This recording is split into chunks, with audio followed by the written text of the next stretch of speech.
What's going on, guys? Cool. We are back from the sidelines, episode 203. I got it messed up last time. I almost had a grammatical error in the episode, but we're back. Caden, you and me, Well, baby. We're holding it down, dude. Brando's saving lives, like always. You know, We don't and get to do things that important. no, we're here doing our little yap sessions to keep some people entertained. But we got a special guest tonight. We got Ethan Gourde, aka FiveTwo Studios, one of the in my opinion, easily by far, there's no doubt about it, the crispiest paintball video game that there is, that there ever has been, you know. And I'm not even just saying that just to like glaze because you're here. I went back and played Greg Hastings on the Xbox maybe 3 weeks ago, and dude, the evolution and just what gaming has been in the past 20 years. Because how old is that game now? Like that game's like reaching 20 years at least. 20. Right? So, Yeah, it's got to be over 20. like over 20, and just a technological advancement, especially with what you're doing on Infinite Tournament. Tell me, bro, what is the new update about? There's been a lot of new stuff coming in. I've seen some things where people can submit their information. Do tell us about it.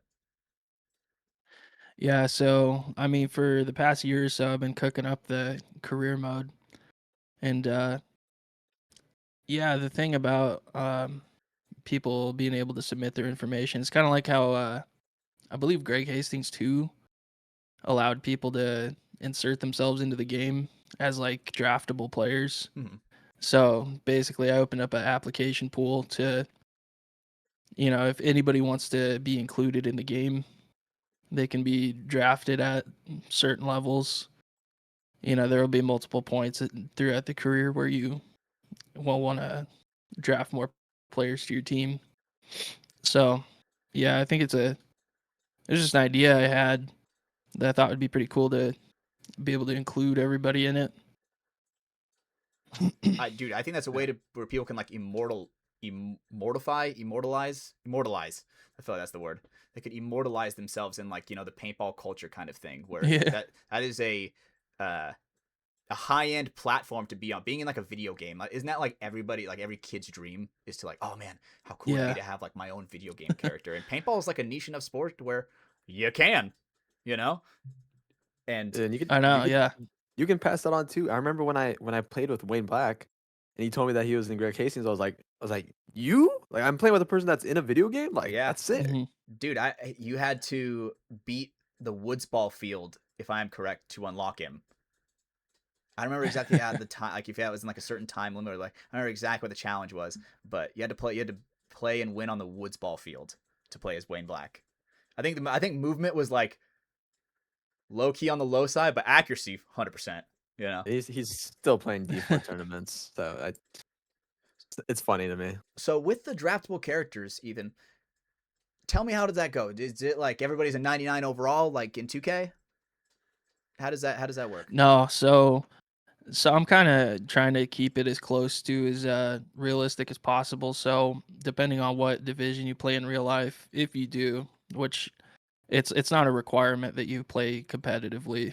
If you don't, we'll just put you where you fit. But I'm gonna try and get everybody as close to what they actually are in real life.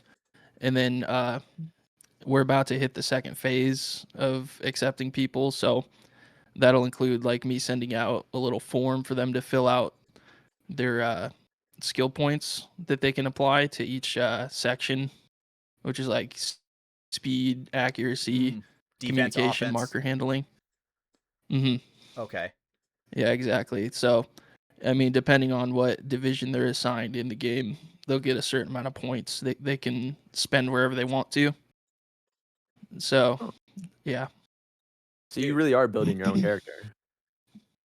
Yeah, exactly. I mean, that's the idea, is to give everybody the freedom to spend those points where they would want them to be.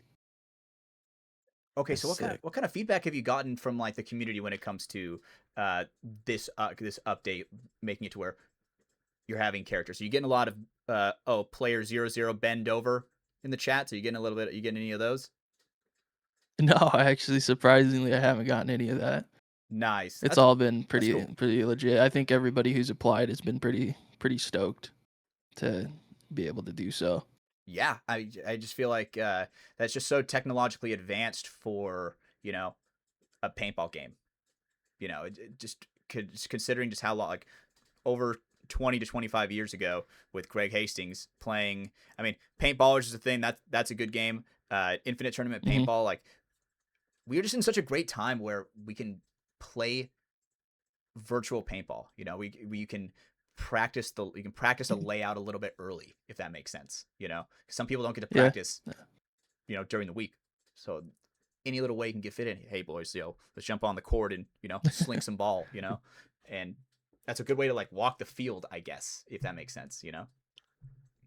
Yeah, I mean, it's all thanks to all the free tools that are out there and all the information you can find online. I mean, I was all self-taught, so you know, I'm just Did you thankful we live in a time where I'm able to do so. so did you ever have a background with like game design at all?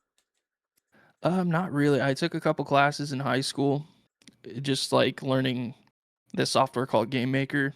It's like a super duper simple like 2D, easy to learn, pretty bare bones. But yeah, in high school I took that, and then around the same time I was playing around with Unreal Engine 3, which at the time was called Unreal Engine, or it was called Unreal Development Kit. So that was kind of like me dipping my toes in the water. And then it was like, I believe during the COVID lockdown is kind of where I really hunkered down and spent quite a bit of time learning it. That's So like we're at such a hard Unreal skill. 6 now, right? Is that where we're at? I feel like it's where I feel like Unreal we're Engine. 6, I believe, is about to come out. oh man. Okay. What do you think that's gonna be like? Do you think that's gonna be a serious step above Unreal Engine 5? I don't know, man. I mean, even Unreal 5, so Infinite's still on Unreal 4, but even Unreal 5, like from what I've messed around with it, the biggest differences are going to be, I mean, there's some developer tools that are pretty cool, but I mean, aside from that, it's not really gonna. It just kind of improves workflows from my experience. That and overall graphical fidelity is Okay. the two main things, but for the most part, they're actually pretty similar. Hmm. Okay, so I'm obviously a complete dummy when it comes to some of this, so this question might sound stupid. So, is it possible to like obviously it's made on if you said it's made on Unreal Engine 4, is it possible to like jump it to 5 like relatively easily? Or is that just like a It complete usually rescrap? it's supposed to be, but I mean, there's been some instances where games get stuck basically on Unreal Engine 4 unless you want to, basically copy and paste or rebuild the code from one side to the other. And I mean, there's not really enough benefits for me to justify the time that it would take to get an Infinite ported over to Unreal 5, and I don't think that it's not going to benefit too much. Hmm. I mean, if anything, it'll keep it running on older systems. Interesting. Okay. Because one thing I've always seen in comments on the clips of Infinite is, is it coming to console? Do you have any plans for that? Or is that even like, because obviously we talked about this before, where it's the Microsoft and PlayStation Store. There's very specific things you have to do to get it on there. Yeah. Have you looked into that? Yeah, so last year, or a little over a year ago actually, I applied to the PlayStation and Xbox indie developer programs and got accepted to those. So we got all the permissions there. It's just been kind of like we've had to kind of schedule it out in a specific way because PlayStation and Xbox, like you said, they have like a strict certification process. Mhm. So they want to see the game more finished. And so the plan is after the career mode drops, I'm going to take some time and work on the console ports further. We've already got some stuff done, like switched over the online system. One that's going to also support the consoles as well as PC. That way everything's seamless. There's little things like that, controller compatibility too. That's pretty much done. Okay, nice. Is it? Sick. Dude, it's been forever since I've even picked up a controller. You can play it on controller, right? Yeah, yeah. Okay, nice. Yeah, it's at the point right now where you can pretty much, unless you have to type in some text, you can pretty much just play with the controller and not even have to touch your mouse or keyboard. Oh hell yeah, that is so, dude. That is amazing. Just, Yeah, I like using my mouse, so you know, a little flutter tap on the on that's what I'm the saying, mouse. dude. I mean, is that? I wonder if is that. Yeah, it definitely plays a lot better on mouse. Do you know if that's like the default keybinds? If it's like right bumper, right trigger to like double finger the trigger. I've never played with a controller on the game. Do you know if that's the Yeah, yeah. default? Oh, dude, man, that is so amazing. Yeah, yeah. Hell yeah. Okay. Um, one question that I've always wanted to ask you. You with your skills with Infinite Tournament Paintball, have you ever been like, you know what? I could just go to a big game company and go work for them. Have you ever thought about that? Or has that ever crossed your mind? Um, I've wondered if I could. I don't see. I have no experience in that field, and I don't know anybody near me to even like gauge whether that could be a thing. I mean, it's one of those things where like I'm like I'm so far away from it that I have no idea if that's even an option, you know? Hmm. I don't know how I would fare doing that. I feel like I could, you know, provide some valuable services, but you know, in a real life situation, I have no idea. Hmm. When you say it's too far away, do you mean like locationally, or do you mean like when it comes to the knowledge wise? Knowledge wise. Knowledge Yeah. wise. So I mean, I'm in Oregon. I'm pretty close to Washington. There's like Bungie, there's yeah, Halo is up there, Microsoft, Hmm. Steam is even up there. Oh, I didn't So know there's that. there's plenty of yeah, there's plenty of studios that are within a, you know, movable distance for me. So it's not off the table, that's for sure. Interesting. On the topic of like big game companies, you remember when Virtua was a thing? I mean, I'm pretty sure they just rebranded, right? Hmm. Pretty sure they But just rebranded did to you like Yeah. Black Zebra or something. how did you feel when you saw them pop up? Did you like feel any sort of like competition or like almost like intimidation from that? Well, so are you familiar with the way that they dropped their announcement? I really only saw them at World Cup. I don't know much else besides that. I definitely Okay, do. so they I definitely decided do, to Ethan, for sure. yeah, they decided to unveil their game the day that Infinite launched. And Gotcha. you know, I don't know, it just feels unnecessary, you know, being hostile off the bat like that, but yeah, at the end of the day, it is what it is. There's like we're competing for a wide open space. Like Hmm. it's not really.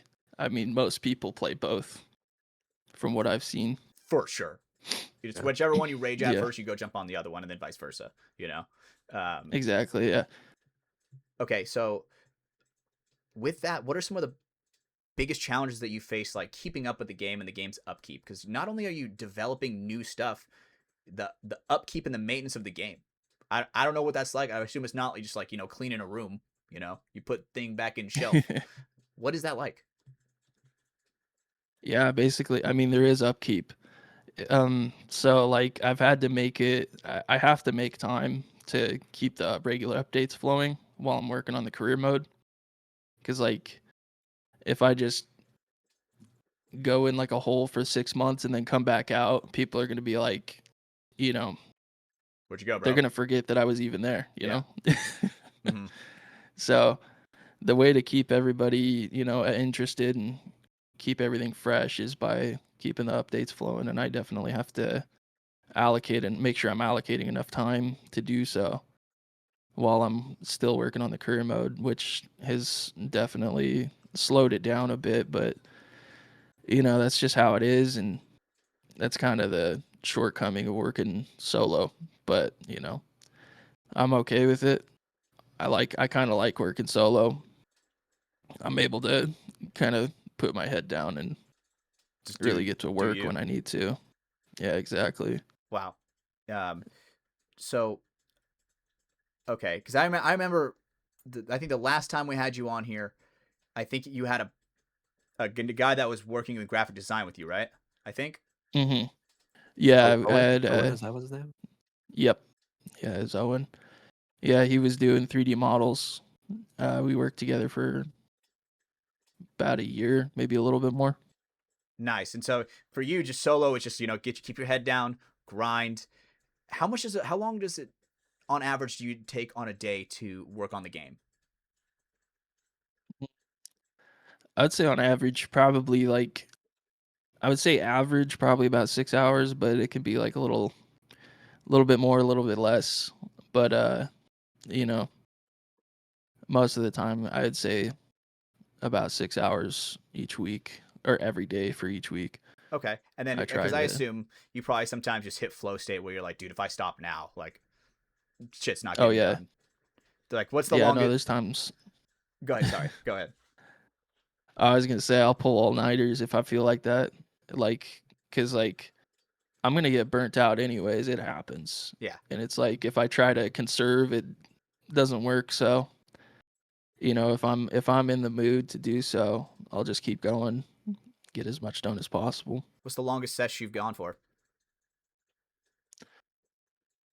Um, man, I would say probably back before the release. I would probably, I don't know, it's tough to say. Longest without stopping. Well, you I could be don't know, like, I mean, obviously, if you easily took a over. bathroom break, obviously, if you took a bathroom break, whatever, right? I'd say longest uninterrupted, probably at least over 12 hours Damn. leading up to the release of the game. It was a lot of like I would work nights. I'd get up at like I don't know. I'd wake up at like probably 9 o'clock and then do some work on the game. Go work a 10-hour shift and then come back, eat something, do some more work, and then go to bed. And that was like my daily routine for quite a few months leading up to the initial launch in like 2023. Hmm. And you said you faced burnout. How'd you overcome that?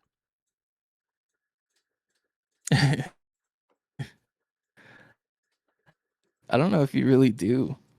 It's kind of hard because like even you work through the burnout, it's like it's definitely less productive, and it's you're kind of working with like a foggy brain almost. Hmm. But I mean, from dealing with it so many times, like I just know at this point, like I need to put some work into it on a daily basis, even if it's like something small. There just needs to be something done every day Hmm. in order to keep the progress moving. Okay. Gotta respect the grind. That's been a topic with burnout. That's been like a topic the last 2 episodes, I'd say. We've talked about that. So the fact that you keep pushing Oh, through it, really? it's cool. For sure. A lot of people face it in like a Yeah, lot of because I stuff that they mean, do. yeah, and I've had it bad. Like, I mean, there was in between. So like, there was an initial drop of the game in 2020. I think it was 2020, and then in 2021, I decided to just like go clean slate and rebuild the game from the ground up. Since like nobody had played it really anyways, it didn't really affect anything. So I just hit the reset button, and that's kind of when it gained some traction. But between like 2021 and 2023 when it dropped, there was one time where I spent probably 6 months not touching the game, and like I just could not bring myself to even like I didn't even want to go on my computer. It was so bad. But yeah, I mean, it gets like that sometimes, but I don't know, I just kind of learned to deal with it over the time. Mm-hmm. It's tough. Yeah. I mean, A lot of work. Yeah, burnout's rough, man. we've kind of talked about it with our last guest. His name was Phil Shredder. Cool guy. He was talking about how the grind of being a professional paintballer for him was just like it's so demanding to where it's like if you don't have a lot of things lined up in your life, it's very very hard to compete. And if you don't have everything lined up and you're trying to compete, Hmm. you face burnout way sooner rather than later. You know, and Yeah. it seems like a really hard thing to face. I mean, you've kept the game incredibly strong for you said you released it in 2023 for the the initial big release. Um, Updates for that long, and Yeah, yeah. especially not even touching it for 6 months at times. Um, what do you do when you try to like when you're off the computer and you're not at work? What is like your feng shui, if that makes sense? Your happy place, your zen. It depends. I'd say on like a daily basis. I mean, just hopping on the game, doing. I mean, I like games where I can just shut my. There's a game called MX Bikes. It's like a motocross simulator. Oh hell And yeah! just shut my brain off and spin laps. Or like lately, I've been playing like either flight simulators or like this game called BMX Streets. That's kind of on a day-to-day basis been my thing. I got like a million hobbies that I do on the weekends and whatnot, though. What kind of hobbies? Um, so my primary is like riding dirt bikes. Oh hell yeah! So I'll do Oh, yeah. that. Been doing hockey lately. That's another one. Playing Oh, shit. guitar. Hockey's one thing I want to Yeah, try that bad. That sounds fun. Yeah, I'm only just now getting into it. It's been a blast.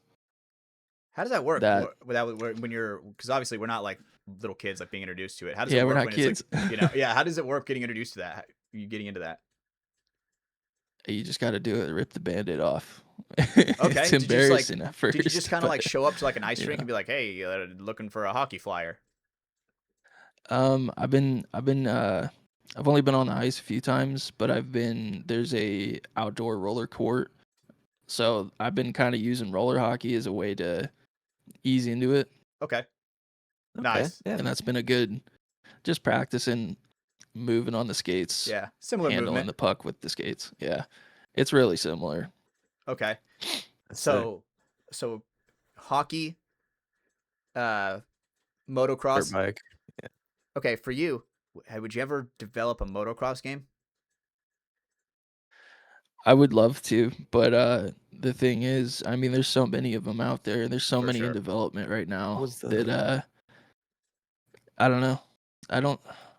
I have an idea for a motocross game that I would really like to do, but I mean, with how many games are out there, it's so saturated. Hmm. Ethan, did you ever play what's it called? Trials HD back on in Xbox days? Oh yeah, Yeah, that was on yeah, my top 10 Xbox 360 games. yeah. On the 360, I used to play that and Trials Evolution, and I used to make tracks on there that would get a bunch of downloads. Oh shit. What? See, he Yeah. made games back in the past. That's That the same thing. I love games like that, like where you can put your own map in, or like Halo with Mhm. Forge. You could upload your That stuff too. in I spent a in lot of time. Forge, right? Um, Yeah. Can people make their own map or layouts on Infinite Tournament? Not at the moment. It's something I do want to add probably after the console port or maybe right before it drops on console. That's going to be something that'll be kind of a time sucker because it's just the way the map loading system is set up currently. I would have to completely redo it. Okay. Well, that's So it's just not set up in a way yet that was intending to have a map creator. interesting. Okay. Everything's like where it's supposed to be, basically. Yeah. So Okay. I mean, it's just one of those growing pains. I mean, with experience, I try to make everything as modular now as possible to try and, because if I need to make a change later on, you want it to be easy and not having to pick everything apart and put it back together. Okay. That brings me to my next question that just popped in my brain. You said that would be a time sucker. What are some other really big time suckers that have come across your desk and your computer when it comes to developing this game? The AI was one of them. That one, I would say, it only took me like 3 months to get the first iteration like done, but I was like, I mean, I was spending so much time every day. That was one of the biggest ones, I'd say. And then once they kind of got over, it was easier to refine them. Hmm. Um, what else? another big time consuming thing is the 3D models. It's it's a time consuming thing, and it's a skill intensive thing Mhm. because I'm not a great 3D artist. That's why I've had contractors help with the 3D art. Mhm. There's been a few that I've made by myself, but mostly just paid contractors to do the 3D models like the guns and the masks. Okay. But Oh. yeah, that's another. If it's not a time consuming thing, it's a money consuming thing. Yeah, because you have to pay for the Um, models for like say if you want a CS3, do you have to pay Planet Eclipse for that mhm. model? No, I would need permission from them for one, but I it just depends on how. There's multiple ways you can get a model done. I've had some success recently with like 3D scanning. The last two masks, the Virtue Vio and the Bunker King's mask that's in the game, those were 3D scanned. And Whoa. then yeah, it's a bit of a process. I mean, you got to 3D scan them and then basically lay another model over the 3D scan itself. That way it's a little bit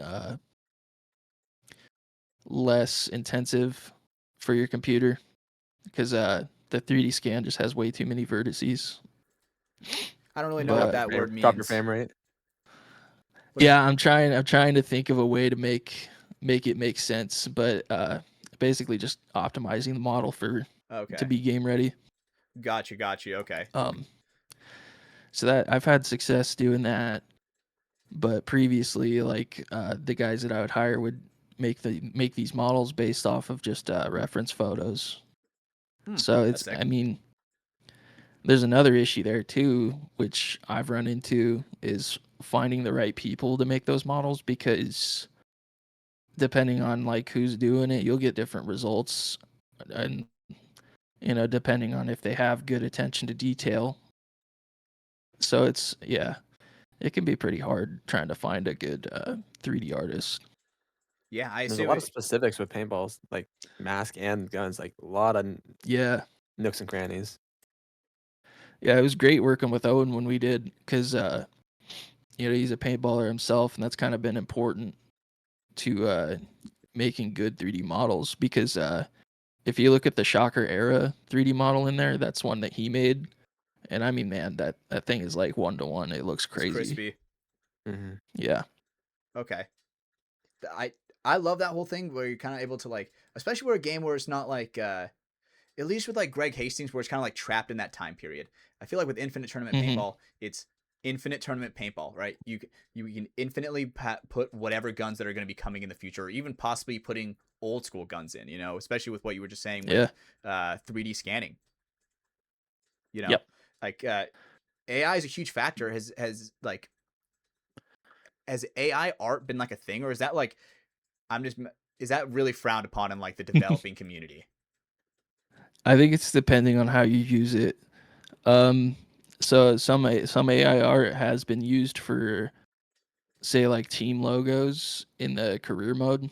Mm-hmm. Except, I mean, I'm kind of saying it loosely because I'd say it's about 50% AI, 50% like because I still even the ones that the AI did make, I'm still manually cleaning those up because it's not the AI is just not there, and like you might see that there's some like AI 3D model websites where you can kind of convert a picture into a 3D model, but the problem with that is those models aren't really game ready. Mm-hmm. The topology is just not super great. It's just not there yet, but maybe one day it will be. Okay, and so you're saying you're kind of using AI to make the team logos, right? Or something, right? Yeah, that's one thing. Yeah. Okay, and so okay, just can you give me an example of what that like what a team logo that or team that you randomly generated? Is it like the Rumpsburg Raptors or something? Yeah, I mean, we have a roster of you know, just kind of teams that are, fantasy, but you would like if you pulled up to a local tournament, you would probably see some of these or something similar. So Gotcha. there's like There's one called Summit. I like that one. That's The sick. Yeah, the logo is pretty cool. It's Okay. blue mountains. It's like kind of like Coors Light mountains in the background. That sounds sick. That reminds me of Oh, yeah. a lot of Denver Altitude, right? Their jersey where they have like Yeah, the Rockies on their Yeah. jerseys. That's pretty sick.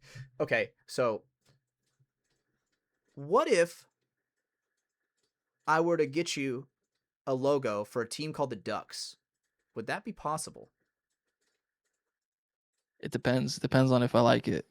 Okay, you know that is fair enough. What if I tell you you probably would like it? I think so. We have a guy on our team that is a tattoo artist, right? Very talented tattoo artist. So whenever it comes to drawings and stuff like that, he always makes like, you know, some pretty sick drawings. But yeah, I think it'd be so cool to somehow get the Ducks in there. You know, whatever. If not, whatever. Yeah. Shoot me a DM. Like I'm totally down to do stuff like that. I got you because dude, I remember I sent you. I was like, oh, dude, it would be so sick to have, you know, the Master Chief style where it's like the olive green with like the gold lens. And, you know, Yeah. like, Yeah, and I feel like you put that in so quick, dude. That was like the next update. I felt like, Oh no, I love that idea because I'm a huge Halo fan. you know, it's like it when you have such a personable person like yourself making a gaming company solo dolo like that, it makes it easier to reach out to where Yeah.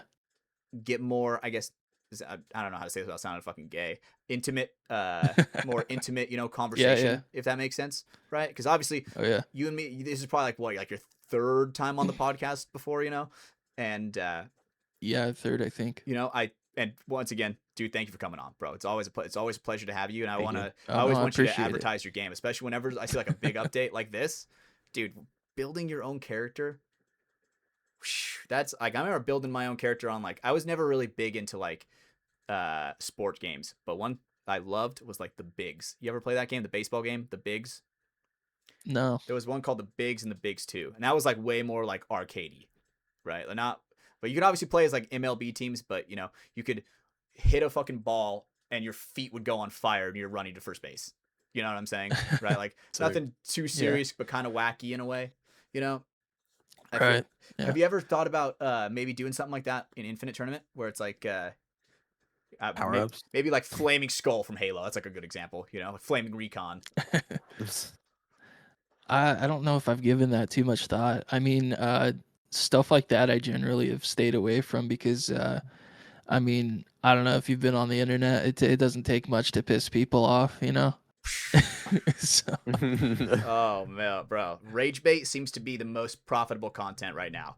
You know, it's just like people always have a reaction to whatever the fuck. If you say your favorite color is blue, they're gonna be like, dude, why is it not red? Why is it not red? You know, like it just does not make sense. So I kind of get what you're saying with that. Have you ever faced any backlash like that, where, you know, you kind of Oh, piss yeah. people off? There was an update. You might even be able to go back to the patch notes on Steam and check it out. I think it was update 1.5, maybe slightly before that. I slowed down the walking and running speeds a little bit to try and slow down the gameplay because it was just like, I don't know. I was just kind of wondering if it was feeling a little too fast or not. Mm-hmm. But man, everybody let me have it for making that change. Interesting. So I was like, I had like a day one patch to get that turned around and everything was back to normal. But yeah, I mean, I remember that. It was crazy. I was getting blown up by everybody. And how People immediate like was what that they like. change? It was like a day or maybe even the Really? same day that I made that change. Yeah. And how Like easy is I something like that to reverted switch? it back. Is that just something in the code where you just like percent speed 5 to 10 and then that's it? Yeah. The way it's set up, yeah, it's pretty much that easy to, like, if I wanted to make the speed faster or slower, there's certain variables that you can mess with that are just like straight across the board. Okay. Alright. I mean, Have you ever Yeah, that's one of the, have you ever thought about like leaving like small little Easter eggs throughout the game? Like, is there gonna be like a motorbike somewhere like on the field somewhere? A lot of somewheres. I've thought about it before. I know during testing I definitely left a few just like little funny things around the map and stuff. I don't believe there's anything like that in there right now, though. Would you ever put any more in? Yes, there's man. I don't know if I have the voice lines recorded or not. I wanted to do some like rare variants of the call outs, or maybe throw in a little cuss word if you get hit. Get him out. Yeah, Damn. exactly. That'd be pretty sick. He's like something confirm a funny. kill. Get him out on his head. Something like I don't know. I feel like that's some like local paintball shit. Yeah, I definitely have some of those audio files. I'm not sure. Is it I'll your have voice? to go back and revisit it. No,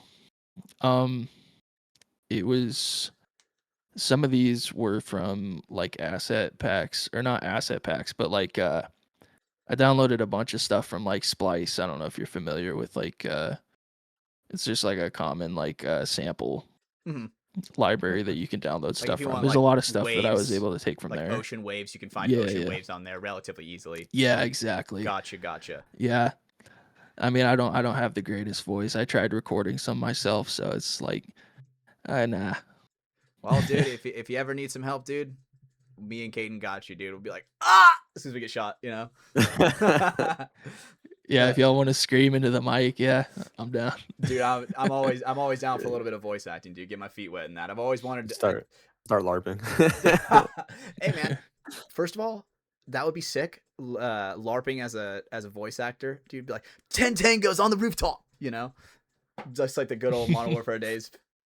But okay, so are there any voice lines in the game right now? I feel like I haven't heard any. Just for like so I added voice lines for when you make call outs. They're just like basic ones, like center 50, like back left. Just super generic, like anybody can understand them For sure. and then they're accompanied by the little like waypoint indicator when you ping somewhere. That is so sick, man, dude. Like it. I feel like I say this every time you're on, but obviously because I've been part of like the. I remember Ryan got me as part of like the alpha test and stuff like that. Dude, seeing just how far that game has come is just night and day difference. It's like, I mean, okay, a good example of like I've been playing a lot of GTA with my friends. Like playing GTA in 2013 compared to GTA in 2026 is so different. The quality of life, just the graphics and everything is just so different to where it's like you can kind of appreciate it. And Infinite Tournament Paintball is one of those games where I've seen it from day one all the way to now, where it's like, dude, like it is so polished now. It feels so good. I always thought that the dive mechanics and the movement mechanics were a little bit crispier than paintballers. In my personal opinion, I feel like I was always getting kind of like I felt like a bunker was more like had like a square hitbox instead of like a rounded edges. Does that make sense? Yeah. Where it's like if you're walking into a wall and it's a straight corner, you're not gonna keep walking until it like clips that edge.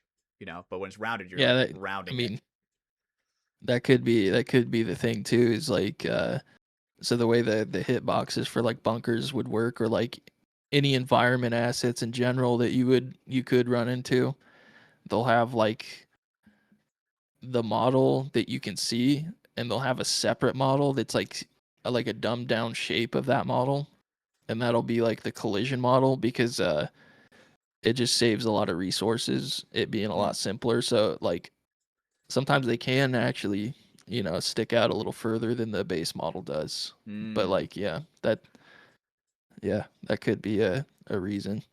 That's typically normal with games, right? Like sometimes that small like deviation. Yeah, it's very standard. Okay. For you said you've been gaming, playing a little bit of like MX, right? I remember playing MX Unleashed when I was a kid. God damn, that shit was a banger. Oh yeah. Besides driving games, have you been playing anything else? You've been playing like you a COD guy at all? Are you like a anything like that? Man, I haven't been into COD since, I mean, I kind of checked out Black Ops, the more recent one, and then I was just like, eh. Yeah. But ass. I've been really, people might hate me for this or they might love it. I've been like I don't know. I've been like living in Marathon ever since it came out. Like I've never put so many hours on a game. It's like so quickly. That's Shroud's game, right? Is that No, which one is Shroud's it's game? It's the new Bungie game. Oh shit, okay. And okay, I've never played Marathon. It's a I've seen first person shooter. Okay. So tell me about Marathon. I'm obviously know nothing about it. What is it? What is it about? What is it like? It's an extraction shooter. It's like a sci-fi. I mean, the reason I love it is because it's like when I play video games, I'm either like trying to relax or like I want to be like somewhere that doesn't look like here. You know, that's why I love Halo so much. I've always been like a big sci-fi shooter guy. Hell yeah. I love like when you got like a sick suit on and you're wearing a full helmet and everything. Yeah. That kind of stuff is like right That's up my sick. alley. Okay, so But yeah, I mean, I've been dying for like a good sci-fi first person shooter that was done in the way that Marathon was, that like makes me feel like I mean, it gives me like a sliver of like Halo vibes. really, You know, there's hardly any games out there that do that for me. how much does Marathon So cost? What's the price I on think it's Marathon? $40. That's not bad. That's not bad. So Bungie made Destiny 2. Yep. Yeah. Okay. My I friends did have been not know telling me that. to get back on Destiny 2 because there's like the last final update, you know? And I'm like, I don't Huh. know. Yeah, I liked Destiny. I played Destiny 1 with my friends, like beat the main story, never played any of the like DLCs or anything, but I mean, it just didn't. I don't know. I've never been too much of a fantasy game kind of guy, and so I think it dabbled a little too far into that. Also, I'm not too keen on like MMOs Hmm. in the way that they're structured. I kind of like linear stories Gotcha. more Okay. than that.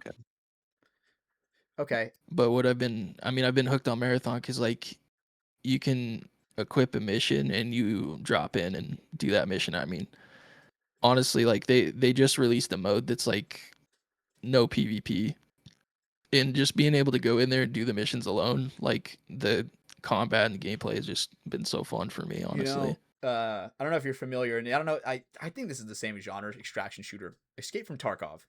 I'm pretty sure Hmm. that's a extraction shooter.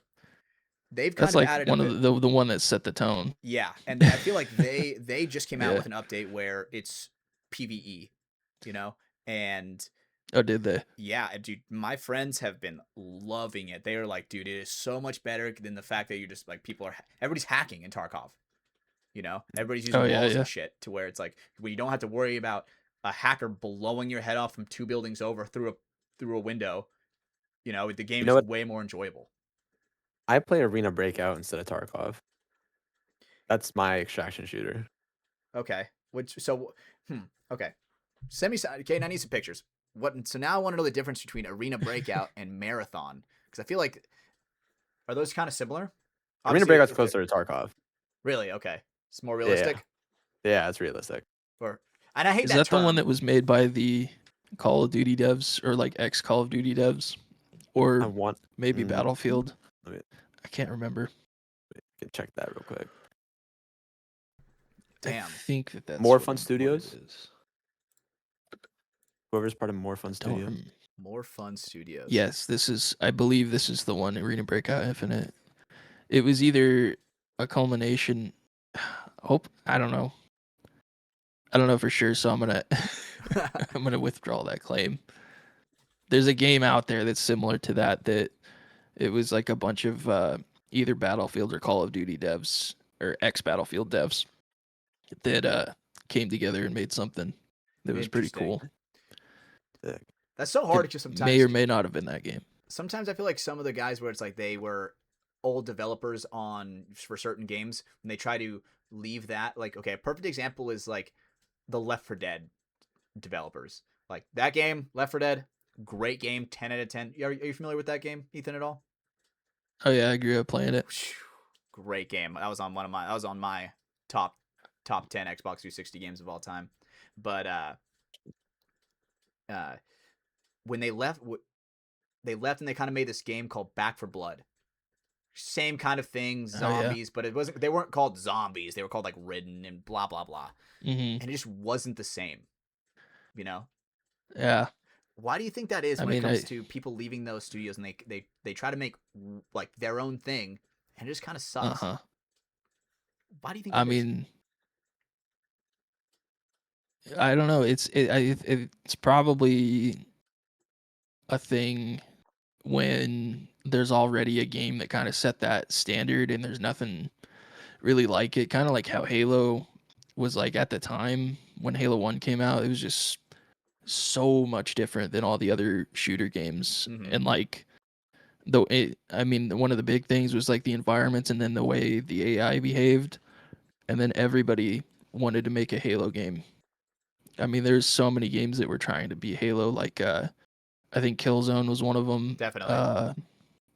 Resistance was adjacent, Yep. probably. I There was actually that like that game game. Haze. I mean, yeah, For well, I mean, no, that was a good it one. looks like complete shit. Now, like I actually looked it up and watched like some gameplay on it, and obviously that game was on a Oh yeah, PlayStation 3.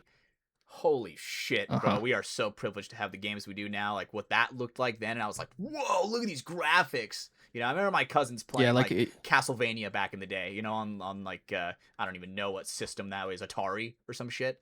And it's like 2D. You know, you're jumping on the blocks, and they're like, dude, look how realistic this looks. And I was like, the fuck? But now obviously games look, dude, honestly like low-key real. Like the God of War stuff, the new Call of Duty stuff, right? Battlefield, all that stuff looks yeah. so real, you know? I'm curious. Do you find the realistic games overall more fun, or do you prefer something that's like maybe not realistic, but like it looks good? That's a great I'm question. curious. That is a See, fantastic question, I because I know. think there needs to be a balance. Right. Uh You're trying to huh. set the tone in Fortnite. Oh, sure, dude, a plunger gun, to fly around like Spider-Man. That's Fortnite. Okay, that's a Fortnite thing. They make sense. They Hmm. built the game kind of around with that tone. If you were to add a Yeah. plunger gun into Call of Duty, it just wouldn't make sense. It just wouldn't like add to it, if that makes sense. And Yeah. I think that there needs to be a balance to it. I love games that are kind of wacky. Like, okay, look at Halo, like with some of their like skulls. When you shoot a grunt in the Hmm. face, it's confetti comes out. That's not really, Yeah. sci-fi alien killer, but it's fun. So Yeah. I am definitely Yeah. down for silly stuff in realistic games. There just needs to be a balance.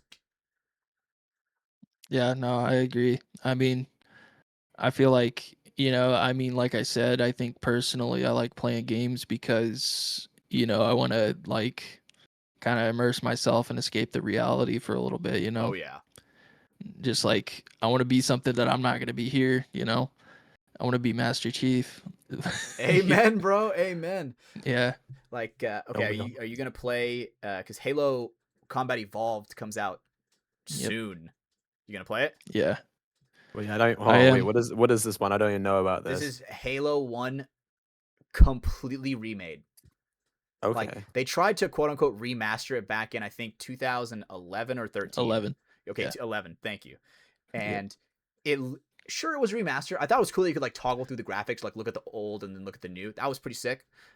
Hmm. But come on, bro. We're making sick ass games at that time. That was not like a full remaster. That was like a 3% graphics overhaul. And I mean, I might even be using terms that aren't even right. So, Ethan, how would you explain that whole difference between, because obviously Halo 1 came out in 2001, and then Yeah. damn, dude, we had fucking 9/11, then Halo. God damn, dude. Bro. The US was so fucking united at that time. Anyway, but yeah, Ethan, go ahead, explain the difference between like what that is now compared to Well, the I mean, new. yeah, I mean, rather than a remaster, it's just a complete remake. They did it in Unreal 5, and it's I mean, I don't know. I got mixed feelings about the art style because it's not an inherently realistic game, but like having like photorealistic art just kind of, I don't know, in my opinion, kind of upsets it. But you never know. I mean, once I get my hands on it, I'll be able to see. But I'm excited for it. So, what do you guys think would be the number one game to get like remastered? Like, what would make the world like flip over. Halo 3 There's so remastered many. would be insane. Like a Halo 3 like full remake where it's kind of like Halo 2 in this one. Like, dude, holy shit, that would like blow the world over. How Yeah, that'd be well great. Halo 3 has held up over the years is insane, I though. still play it. Especially like not Halo Reach either, or not Halo 3, but like Halo Reach as well. Like that game, I don't know if I would want that game looking any better because like it's not like it's got a certain aesthetic to it that's like more grungy than the rest of the games, and So valid. it looks so good. So many games are oversaturated now with colors where it's like they're obviously trying to feed a children's dopamine receptors. Where you know what I'm Yeah. saying, right? Where it's like back in Yeah. the day in like 2008, like World at War, dude, that shit was like Modern Warfare 2. One thing that we noticed, especially now that I'm older, they loved the color beige because everything in that fucking game is beige. Oh yeah, And they called it the piss filter. right, and Yeah. compared to what games are now, right? Like I don't know if you guys have played like the God of War games, like the newer ones. But bro, the colors in there, dude, I am like, I don't want to sound like a fucking weirdo and say I'm overstimulated, but I'm just like, what the? It's like watching Avatar for the first time, the Blue People movie. It's like it's kind of like that.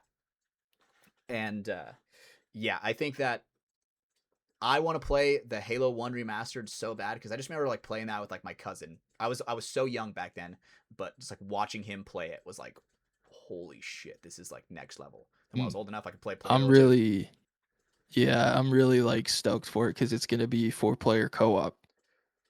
So I'm gonna like Squad up. I'm gonna make sure all my friends get it. We're gonna go through the whole thing. Dude, legendary, dude. Oh, yeah. Are you a lasso guy? You attempt lasso? Legendary all skulls on? Nah. That's some serious. I'm more of gamers. like I throw it on normal and just hell rip yeah. the story. Hell yeah, dude. Yeah. Me and my friends, it is a blessing and a curse. The fact that we have to always play everything on the hardest the first try. God, it pisses me off sometimes, really? but it's like I don't know what it is. Me and my friend group, we just love playing on the hardest difficulty possible. Even if we die 1,000 times, once we get it, we are like exploding out of our chairs and shit. Like now okay, because I have this thing in here where it was like the games of 2026, right? Are there any other games that you've been kind of like keeping your eye on for 2026 that have come out this year? I'm not sure. I mean, I think Halo's like the last one. I mean, it really is really rare for me to get super excited about a game. Like when they announced Marathon, I've been like dying for something because like I love the aesthetic and like the idea, and then that's one that I had been waiting for a long time, and now it's been out for like 2 months now. But yeah, I think Halo CE. I'll play GTA 5. I don't think I'm as excited about it as everybody else is, but GTA 6? Oh, 6, yes. Yeah. That is one game where I'm still mad that they're only doing console first. that is so lame. Oh, really? I didn't even know that. So yeah, For a you're not year, it's it's exclusively console. It's at least a year. It's going to be at least a year. And I mean I feel like the reason why that is so they don't have to correct me if Ethan, you know this way more than I would. I feel like they're doing that because one, they can make more money because people are like, there are going to be people that will be like, oh, I'll buy an Xbox to play GTA 6. Boom, the whole console's been bought, right? Just because they don't, Yeah. just because they don't have it they're on a PC. I've met people where they're like, oh, I'm buying a PlayStation 5 for GTA 6, and I'm just like, bro, that sounds insane. Yeah, I don't doubt that there was a deal made somewhere. Rockstar could get like 1% to keep it off that, of the you know? PC. There's no reason other than like why I don't know, maybe they have a valid reason, who knows, but yeah, I think I don't know, Rockstar probably got paid off for that. Either that or maybe it's the type of game it is. Just not ready I for don't know. PC, like for those maximum settings, Maybe it's ready for the maybe it's console. stuff like that. The bar on the console is so that they don't have to throw up the threshold so high for PC port. Yeah, I mean, I do know that like one part of the porting process that's been really tough is making sure the keyboard and mouse actions all work without messing up the controller actions and then designing the UI to be good for one is harder than making it good for both. So it's just like it could be something like that. Who knows? Interesting. Okay. Did you ever play Gears of War back in the day? Um, on and off a bit. I don't think I've ever completed one though. Damn. Okay, because a new Gears of War is coming out this year. For me personally, and my I like saw friend group, that. dude, we are like counting down the days. We are like ecstatic for it. I think it's like October Remind me, 8th or what's something Gears like of War Yeah. about? Gears of War is basically like, okay, in layman's terms, in the simplest terms I can say it, mole people invade.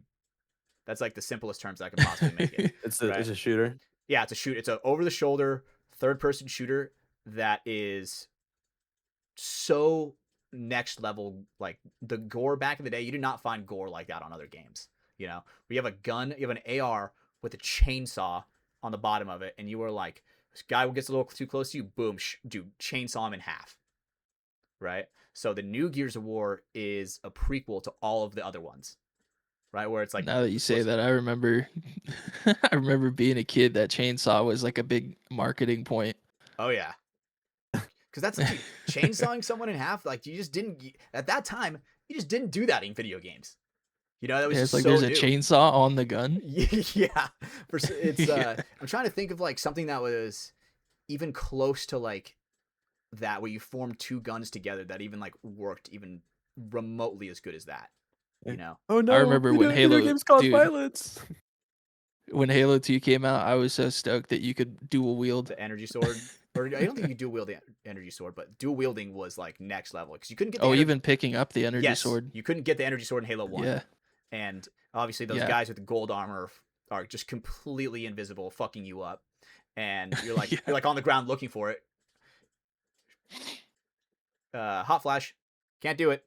But now in Halo 2 when you actually could and like being the arbiter and being invisible, like dude, that was just being the arbiter was so cool because you can kind of like see both perspectives on that, you know, with the chief and the arbiter on Yeah. like the different wars that they're technically fighting, you know?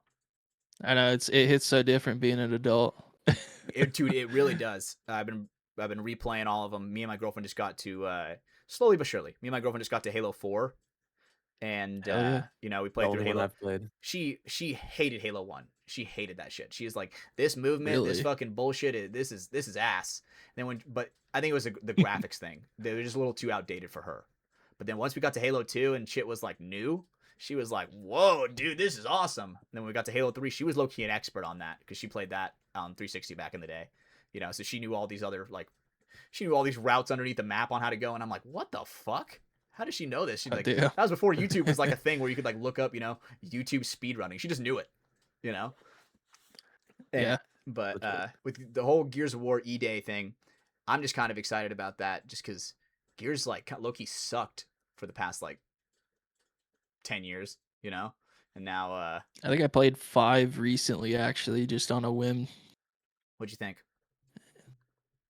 I don't know. I stopped playing it, so I mean, it might have just. I don't know. I feel like Gears probably wouldn't be up my alley anyways, but I had just gotten done playing Space Marine, and I was still like hungry for that third-person shooter that was similar, like in that way. Yeah, the dodge and roll, you know, not quite Yeah. like Elden Ring, but Gears of War has its own dodge and roll. So it's funny because I played. You're talking about 40K, right? Or Space Marine 2? Yeah. Yep. Like that game is definitely Gears vibes, where you're like diving around, rolling, you know, nonstop to just avoid getting hit. Man, that game had so much potential. Yeah, I had bro. a blast. That game had so much potential. I was really surprised at how short it was. Me too. Because when it was over, I was like, oh, it's over. Shit. Yeah, and they're like, oh, we're making another one. And I'm like, what the fuck? Dude, you guys could have made like 50 DLCs on here and sold them for like $10 each, and I would have stayed. You know? Yeah. Like, I mean, I had a good time with that one. okay, so I wish I played these games. Caden, it's okay, dude. You're just you're a baby boy right now, and once we get you into big boy games, you know, I will say you played Elden Ring. That is it. That is a big boy game. Elden Ring is a big boy game for sure. So, Yeah. That's one I gotta get into. I've never tried it. dude, we I've will never take even- you on the journey. We will take you. If you ever want to try it, we will take you and teach you. Hatch down. is the guy that knows every route. Dude, Yeah, I've never even so much as seen a gameplay of it. I kind of want to go and do it blind. Elden Ring, Dude. no joke, changed my life for how like difficult it was. Really. In just the form of, dude, it tells you nothing. Like there is no line. Like, you know how you said you kind of like linear storylines? You might not like that. Yeah. Just because, dude, it's like, hey, you open up this door, there you go. Explore. Oh, that And- was my first time with a game with that like that. And if I didn't have somebody guiding me, I don't know if I would have liked it. It's hard because it's like, dude, everything will kill you. Like everything will kill you. You know, to where once you kind of learn the mechanics of the game and you're kind of gotten your ass kicked for a little bit, it's like, oh shit, you know. Doesn't matter what level you really are. You can kill anything. You know, you just got to be patient, learn the timing. Just like kind of like with any game ever, right? With like Destiny, you know, learning the boss's moves and everything, you know, blah blah blah. But do you see the James Bond game at all? I have seen it. Just not up my alley though, personally. 007 is that? That's the one. Yeah. Yeah. Did you ever play GoldenEye back in the day? Like way back? Nah. Damn. That was like Nah. it was funny. The Center 50 guys, which you've been on their podcast. Those guys are super cool. Yeah, I love those guys. They did a episode on their Patreon where it was like they ranked their favorite Nintendo 64 games, and theirs at the top was like GoldenEye and shit. Like I remember playing GoldenEye back in the day with like the laser watch, and so I've seen some gameplay of the new stuff, but I think I was too young back then to have played GoldenEye. I mean, the only thing I basically played on N64 was Mario 64. That was like my big one. mhm. And then like Pokemon Stadium or Pokemon Snap too. I think those were like the three that I played most, or like Star Wars Rogue Squadron. Was one of them. Dude, that's a pick right there, dude. Rogue Squadron. Yeah. Do you remember? Did you ever play something of the Republic? Star Wars. Is it Justice of the Republic? I don't know which one it is, but it's something like that. Have you ever played that Star Wars game? Yes. Knights of the Old Republic. Yes. Did you ever play that one? No, I haven't. Dude, Never did. I just remember kind of like that game being like a fever dream, like playing that with like my friends way back in the day, but like not really playing it, you know. But I don't know. I don't know. I'm just yapping at this point. But Do you guys ever have the kids console where it was like it's like orange and purple? What's it called? VTech? is that Or the one VTech where kids console. it's like a stick on a platform and just kind of like a joystick kind of thing? Yeah. I kind of remember that. I don't think I had that because I think at that point I might have had like a PlayStation 2 or something, you know, playing some You evolved. Ratchet and Clank, you know, the real shit. That's a big boy game right there. But okay. Ethan, we not even that long ago we ranked our favorite Xbox 360 games. What are some of your Xbox 360 games? We've obviously talked Halo and all that. What are some ones that you really remember? Oh, dude. I mean, you should see my 360 collection. Like, I by far have the most 360 games, like, compared to any other console that I have. Let's see. Modern Warfare 2, Banger. Black Ops 1, Banger. Black Ops 2. That Call of Duty run, like you can name like any of those Call of Duties are probably on someone's like top 2. You know? Mhm. Yeah. Anywhere from COD 4 to like Modern Warfare 3. Or no, Black Ops 2. I mean, if you were between the age of like 8 to like 8 plus back in that day, like Life you were was good. playing that, like Life was everybody good. was playing it. It was Like life was just so simple. Those Like Call of Duty Halo now 3, is just Halo so, Reach. Call of Duty's so like oversaturated in the way where, you know, I mean, I Gonna make go this play at the joke. Cat Cafe. Yeah, I make this joke where it's like, you know, nobody wants to go on there and like be like roundhouse kicked by Nicki Minaj, 'cause that's like a legitimate like thing. Yes. You know, I like, mean, it just completely ruins it. right, and that's kind of like what I for was me. talking about, where it's like the balance. Why the fuck is Nicki Minaj running around in a pink jumpsuit in a battle zone? What are we doing here? I What are don't we like doing the here? crackhead movement. I don't Like, Omni movement. I think that is so that's. much. That is I mean, maybe I'm unk for saying that. I'm. Yeah, I think so. Like it is just so weird because it's like That's probably what realistically, it is. like realistically, the guy in no way is gonna be doing like the pelvic bowl workout, you know, in the middle of the air, right? It's a cool concept, but it's just the fact that the game is supposed to be realistic. It's supposed to be, but you're not making it realistic. And I feel like at that point, it's I just feel an like, arcade shooter. It's not even supposed to be realistic anymore. yeah. I mean, feel like the limit for that kind of movement and stuff was like Black Ops 3 or like Titanfall. Like, I feel like that's as far as I want it to ever be. I agree. The, Black Ops 3 was the sick. jetpacks and the wall run, yeah. But Yeah. I thought that I mean, what you just said, that's like the perfect balance where it's not too much, but it's like, you know, you can get on a rooftop. It kind of expands the game, Yeah. not wide, but up, you know, you're fighting on 2 different layers. Yeah.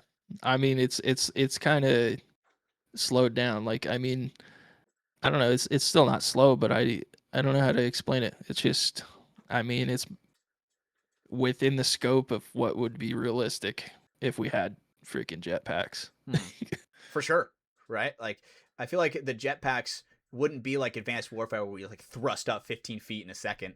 It would be like a legitimate one where, you know, we kind of poof up maybe like 10 feet to grab a ledge, you know, nothing crazy. Yeah. But I mean, it's not like, it's not like you need to learn mechanics to be ahead of everybody else. No. You can kind of, anybody can pick that game up and start being good at it. Right. Okay. It's kind of like a switch of subject real quick.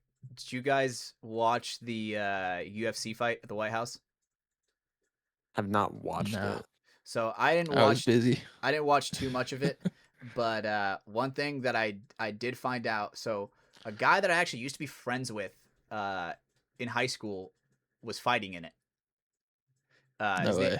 His name is Josh Hokett, and he was a year younger than me, and I just remember he was one of those guys. He was one of those athletes where, you know, rock big, you know, throw ball kind of thing. You know, not the biggest brains, but guy was strong as shit, right? So at the end after he won, this is like I didn't really watch much of it, but this is one thing that I for sure caught. Oh, is this guy? Yes, he's the guy who he grabs the mic. He's like, "Thank you, everybody." Blah blah. He's like, "One thing I have left to say: Michelle Obama is a man." And then just walks off the stage, right? And obviously that's like a kind of like fun conspiracy that's kind of been around, you know, Big Mike type shit, right? But dude, to say that on the front lawn of the White House, because dude, I was listening to a podcast, like that's wild, a fighting podcast, and they were saying how Crazy. UFC is like 25 years ago, like cage fighting was like outlawed. You know, and now it's like in 25 years, it's on the front lawn of the White House. What is going on? You know, like I think that stuff is cool because I think it brings a lot of people together to like celebrate America. And obviously, like, so apparently it's the first time in history, in UFC history, where every single fight ended in knockout. Really? Yeah, every single fight ended in a knockout, which is like unheard of. But you know, just seeing all the people there where they're kind of like, I mean, I don't know what it is, but I remember seeing like a clip of like the opening ceremony where they have like all the jets and shit flying over, and I'm like, damn, dude, like America, bro. You know, like whether obviously it's like a controversial opinion to like love America now, but like with the with like the Olympics in Texas. Have you guys seen any of this? Olympics. Or not the Olympics. No. Sorry, World Cup. The World Cup. Yeah. Durr. I was gonna bring that up. Yeah, dude. Have you seen the clips of like these people experiencing American culture? Yeah, it's dude, really funny. There's this one guy who's like, I don't speak English, but I excited, and he starts going fucking crazy, dude, and like the reporters like jumping up and down cheering. It's like or people from, I think it was Ireland, when they're like in an American bar, you know, they're like sipping on McDonald's sweet tea, like singing American Sweet Caroline, you know, like And then there's the German guy that's posting on Twitter, or I guess X, like about his journey in America, going to Walmart and Dude, Chick-fil-A and they all love it, these bro. random places. They love it. Because nothing makes me, I don't know about you guys, but nothing makes me more patriotic than when people like talk shit on America. I'm like, yeah, like we may have shit healthcare, but we got the bald eagle, baby. We got the bald eagle. I don't know what it is, but just Texas barbecue. exactly seeing people experience like American culture, like Texas barbecue. That's a huge American culture right there. You know, um, riding the bull is, I don't know if that's an American culture thing, but like just things that they don't really do in Japan. They don't. Mm. I don't think they have like a bull riding ceremony in Ireland. Like that's common in America, the rodeo. So That's one of those things I wouldn't even think about not being common somewhere else. right. And because the thing is, it's funny. You know how some people like there's a ton of people in America that are like Caden, where they just love that uwu shit. They just love that anime uwu shit, which and then when you go over to Japan, there are people who like are the opposite, where they're like they fake cosplay as like cowboys and shit, and like do Oh, fake really? Wild Wild West like stuff. Everybody in the U.S. is cowboys, don't you know? Yeah, like the average perspective of an American in Japan is like low-key glazed. Like I don't know if you ever seen like the way they make Americans in anime, right? They have like they're usually like way bigger, like way buff, like super tone type shit, right? Dude, the way that Japan portrays America to when they come over here and we see them experiencing American culture, dude, nothing like that's like unites America, because obviously I feel like there's times where people are like, oh yeah, fuck America, which whatever that is. But just seeing people that have never experienced it before come here and like love it, kind of like makes us step back and we're like, man, we really do have it good. We have it great over here in America. Great time for World Cup. And I mean, I forgot who it is. I think I sent it in our little chat, Caden. But there's a guy who was a goalie that was like 40 years old. Can you look up what team he played for? It's the goalie. They played against Spain. And Spain, no, it's France actually. I think France was supposed to like on the leaderboard, like just destroy them. But this one guy who's like, it's like a 40-year-old goalie, and he stopped every single time. And so he went from like, Oh, okay, from of Cape Verde. yes, Josmar Diaz. yes, That's how you say it, the yeah. goalie, dude. This guy, he, in the course of 95 minutes, he gained like 3 million followers on Instagram, right? Because he is just doing like that, like good of a job to where nobody knew who he was. But once people found out and he's showing and stuff, is performing on the main stage, dude, the guy became like an instant overnight sensation.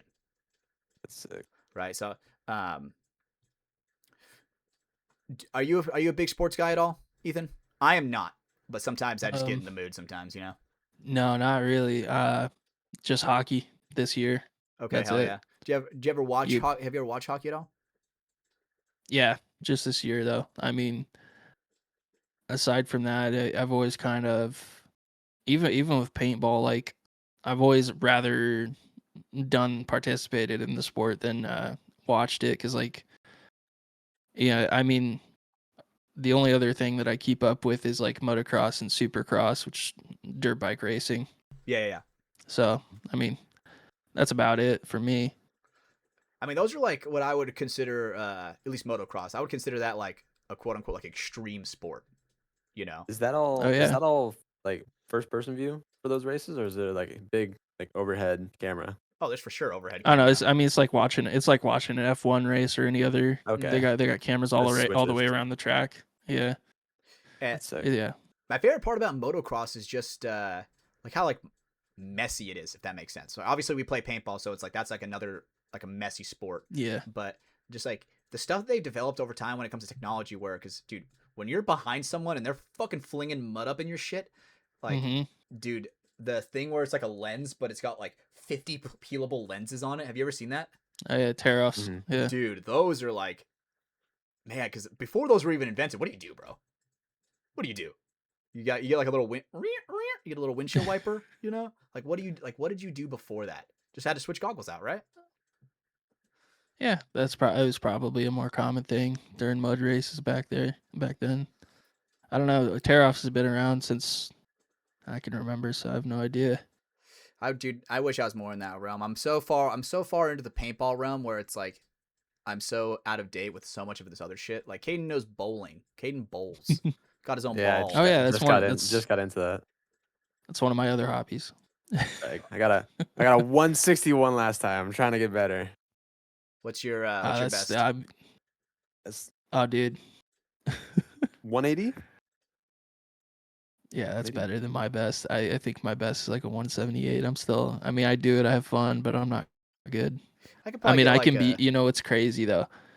I can strike out the first 5 or 6 frames and then completely whiff at the second half. Like, I could be good for half of a game.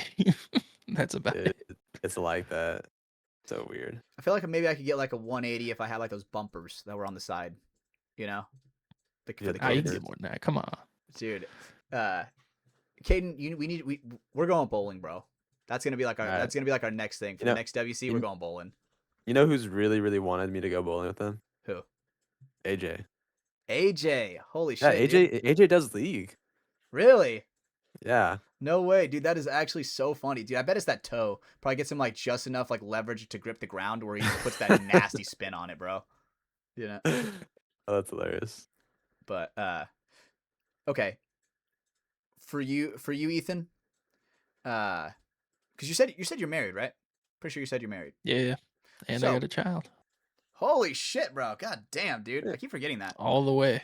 Dude, what advice would you give someone that's not in your shoes yet? What advice would you give? Because I'm not a father yet. Caden's not a father yet. I'm not married. He's not married. What's some advice you would give to people like us that are not making that step just yet, but like what we should know? I don't know. I mean, it's always been kind of something because, like, I mean, my goal from like straight out of high school was I always kind of had like a very clear path of what I wanted, which was like I wanted a good job that could provide a house and like a stable household or a stable roof over your head. And I think it was kind of always my goal to start a family like as quickly or not as quickly as possible, but like I don't want to be like an old dad, you know. Mm-hmm. I want to spend as much time with my kids as I can. Mm-hmm. So that was kind of like, and it kind of came easy for me too, because me and my wife were friends since middle school, and I think we always kind of wanted to be with each other. And then right before we graduated high school was when we got together and been together ever since. So, Hell I yeah. mean, That's amazing. I don't know. I think the most important thing is finding somebody who's on the same level as you, you know? Hmm. I think that's one good piece of advice if you're not already with somebody and like looking. Okay. Trying to find somebody who's as close to the level that you're on as you can. When you say that, what do you mean by that? Like, what do you mean by like level? Like same goals. I don't mean like success level or anything like that. I mean like same set of goals or at least close. Someone who because there's always going to be like a little bit of a push and pull. But yeah, I mean I think that's like the best starting point. Is knowing what you want and then finding somebody who wants something similar. Hell yeah. Finding someone on the same like wavelength as you, you know. Maybe Yeah, exactly. That's better wording. Because obviously you're a game developer, right? Like that. I assume your wife is not a game developer. Nah. Right. So. Nah, but we play games. Right, but that's like a different level in a way where it's like. But what I mean by wavelength is like you guys are both like ambitious towards something.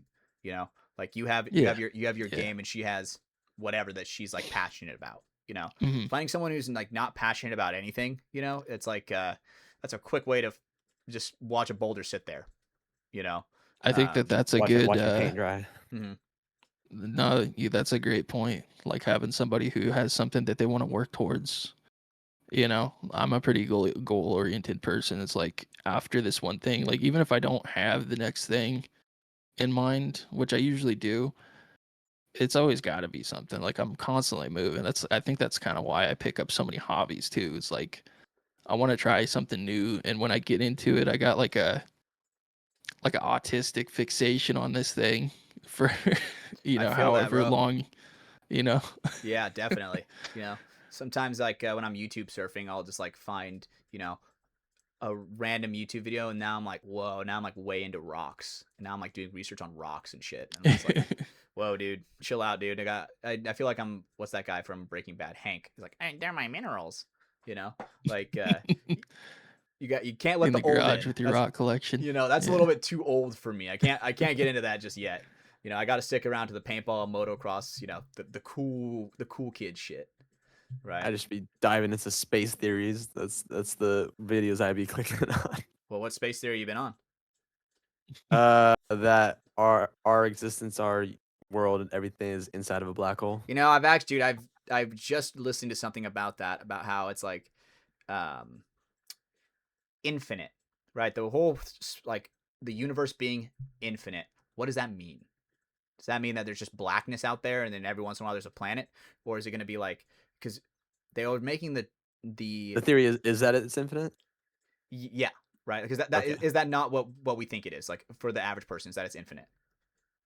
Average person, yeah, but it's said to be finite. Yeah. What does that mean? You're telling me there's a map barrier? What does that mean? Yeah. Okay, what happens if we cross it? What does it look like? That's the Well, I problem feel with your like shit, yeah, Caden. What does it look like? What happens if we get close to I the don't end? know. Well, the whole idea behind that is that it's not a map, but the end, how we perceive it, is like light that you're able to see from the past. So it's like, I guess it'd be just darkness if I don't know. You see past the beginning of the man. universe. Ethan, what do you think about that? What is your whole take on what he just said? I don't know. It's above my pay grade, I think. That's sort of like the thing. My favorite part about talking stuff that's above my pay grade is, one, I'm not a scientist, so my whatever I say does not fucking matter, right? So it's funny because kind of what you were talking about, like or what I was talking about with like the universe being infinite. You know how like when you look at the nervous system of a human, like if you really like magnify it, dude, it almost looks like a galaxy, like a nebula. I don't know if have you guys ever seen that? Or like a cosmic web. Yes. Yeah. Right. So, my whole theory is, what if like we have cells within us, right? Like our whole body's made out of cells. What if like our universe is just a cell in something else that's bigger? I Cool. think that's more scary than a lot of other theories. For sure. Right. And it's like Yeah. Being the small ones, like we think that like microscopic organisms are the smallest things, and then you know it could easily just be that that's us as well. Birds Like aren't real. that's a Birds are robots. that's a conspiracy in itself, bro. I mean, I've seen a video where it was I'm pretty sure it was the US, and they were using these drones that this guy, he comes out of the camera's like pointed at like some kind of like swamp, and this like special forces guy comes out of the water, picks up a thing, throws it like a paper airplane, turns into a bird, and it's a recon drone. And it's flapping its wings like a bird, acting like a bird. I think No I've seen way. that. And I was just like, what the fuck? Like, what do we not know? What is around us that we are just like, that is so obvious that we just don't know?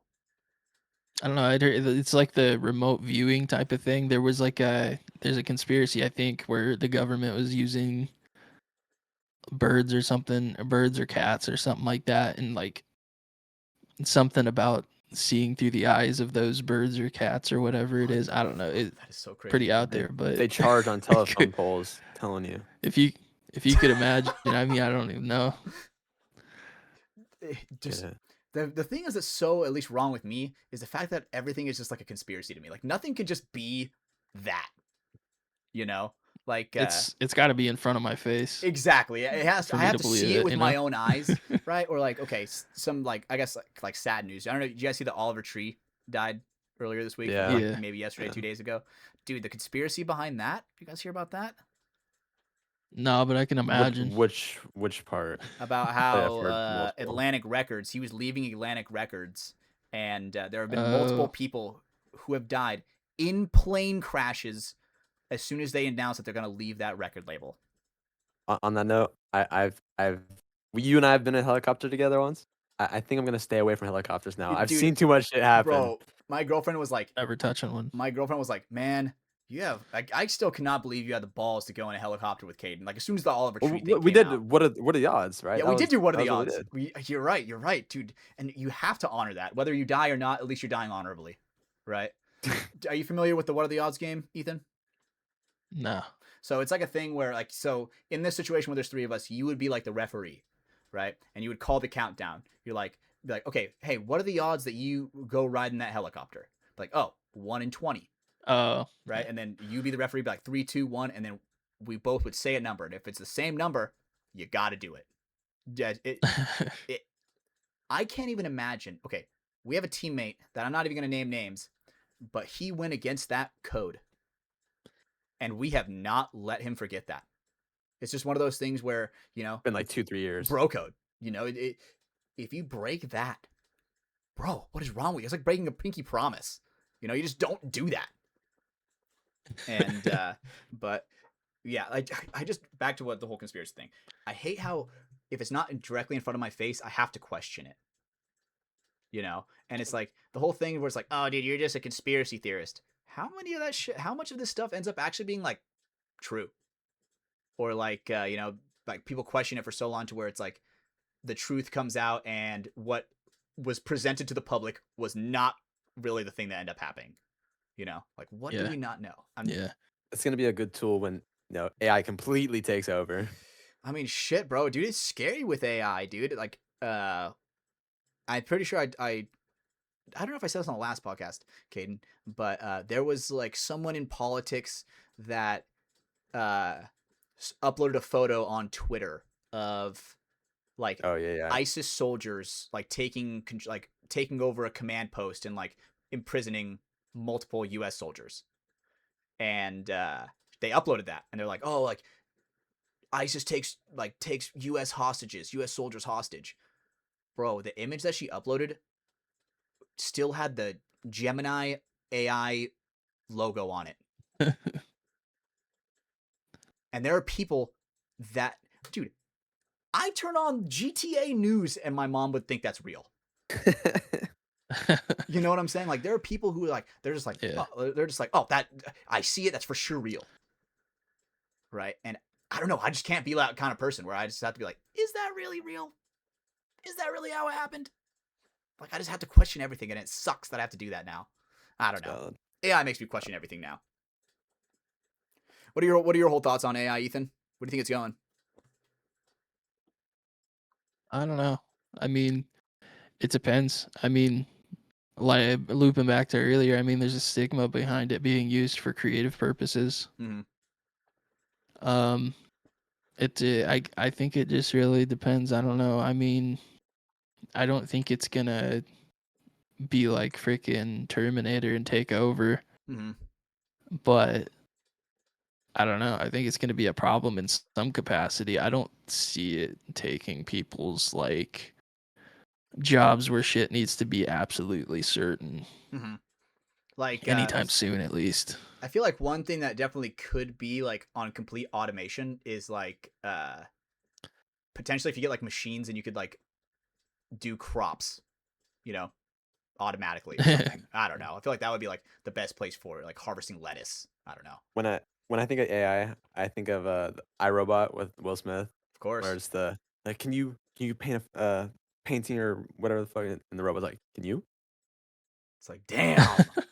It's a great question. And actually, Fuck. I feel like that might be a great representation of like how far it can go, which is like still under like people's control. Yeah, but what if like it recognizes that is the superior being, right? Like without a phone, like I wouldn't be able to tell you right off the top of my head the 29th president of the United States. I just would not be able to tell you off the top of my head, right? But an AI in a second would be able to. You know, they're gonna have all this knowledge at their disposal, and like we fleshy sacks of meat just don't know everything yet. You know? We gotta put that the Neuralink inside of our brains. Okay, bro, that's freaky. The thing is that's so scary about Neuralink is I think that eventually will be the future. Like there's gonna be times where we're just gonna be like, man, remember when you had to charge your phone? Remember when you had a phone and you couldn't just see shit on the inside of your mind? Like, is that what Neuralink is gonna be like eventually? Oh, I God. feel like it could go even further. It'd be like, because like sometimes like when like I always struggle to like put my thoughts into words, but like if I were able to just like look at somebody and they understand what I mean without me even like saying anything, like we could probably accomplish some crazy shit. The Being time all on, like a hive mind. Yes, the time and the time of like Interesting. development of thought is like sliced into a fraction. You know, you don't Yeah, have to and like, it saves you time too. Exactly. And but the thing is that's so scary about Neuralink. So they tried to put Neuralink in. Caden, I want you to look this up to make sure this is true. But FTS facts is true no matter what. If I am correct, You don't have to question us. They tried to put Neuralink in chimps, and what ended up happening is I think they ended up killing themselves, like by digging the chip out of their own head. Because that, Oh damn. right? And so it's like obviously as an outsider who does not have a chip in their head, seeing that, it's like, what goes on for you to do that? You know, for a monkey to do that. So they did put it in monkeys. Let me see if I could find if they tore it out. Yeah, I just want to make sure I'm at least somewhat accurate of this because I don't want all the FTS future listeners to be like, fuck Neuralink, and now that's like the thing that saves your life, you know? Oh, Neuralink can make you breathe underwater. Let's see, a few of them had to be I've- euthanized due to hardware infections and swelling. That sounds Oh horrible. damn. That sounds absolutely horrible. What's euthanized? Painless death? Yeah. Totally, dude. Okay, so with the whole topic of AI, Ethan, where's the line in video games? Where's that line? Because obviously, like, Call of Duty has used AI for like the easiest example I could think of is like the calling cards. Like I can look at it Yeah. and just tell it's AI that shit is a prompt in an AI system that just printed out something.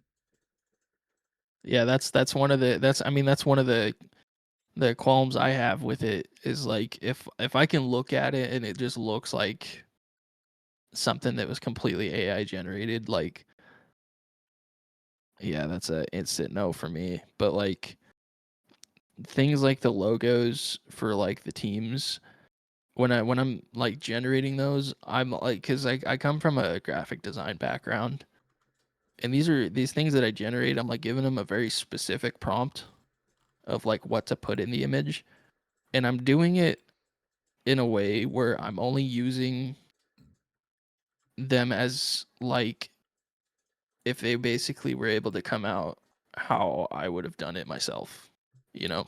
Mm-hmm. Just bring your idea to Because life. yeah, exactly. I mean, like if it was like either I use this AI image or I make something myself and it's gonna look exactly the same as that, like that's where I'm okay with it. Mm-hmm.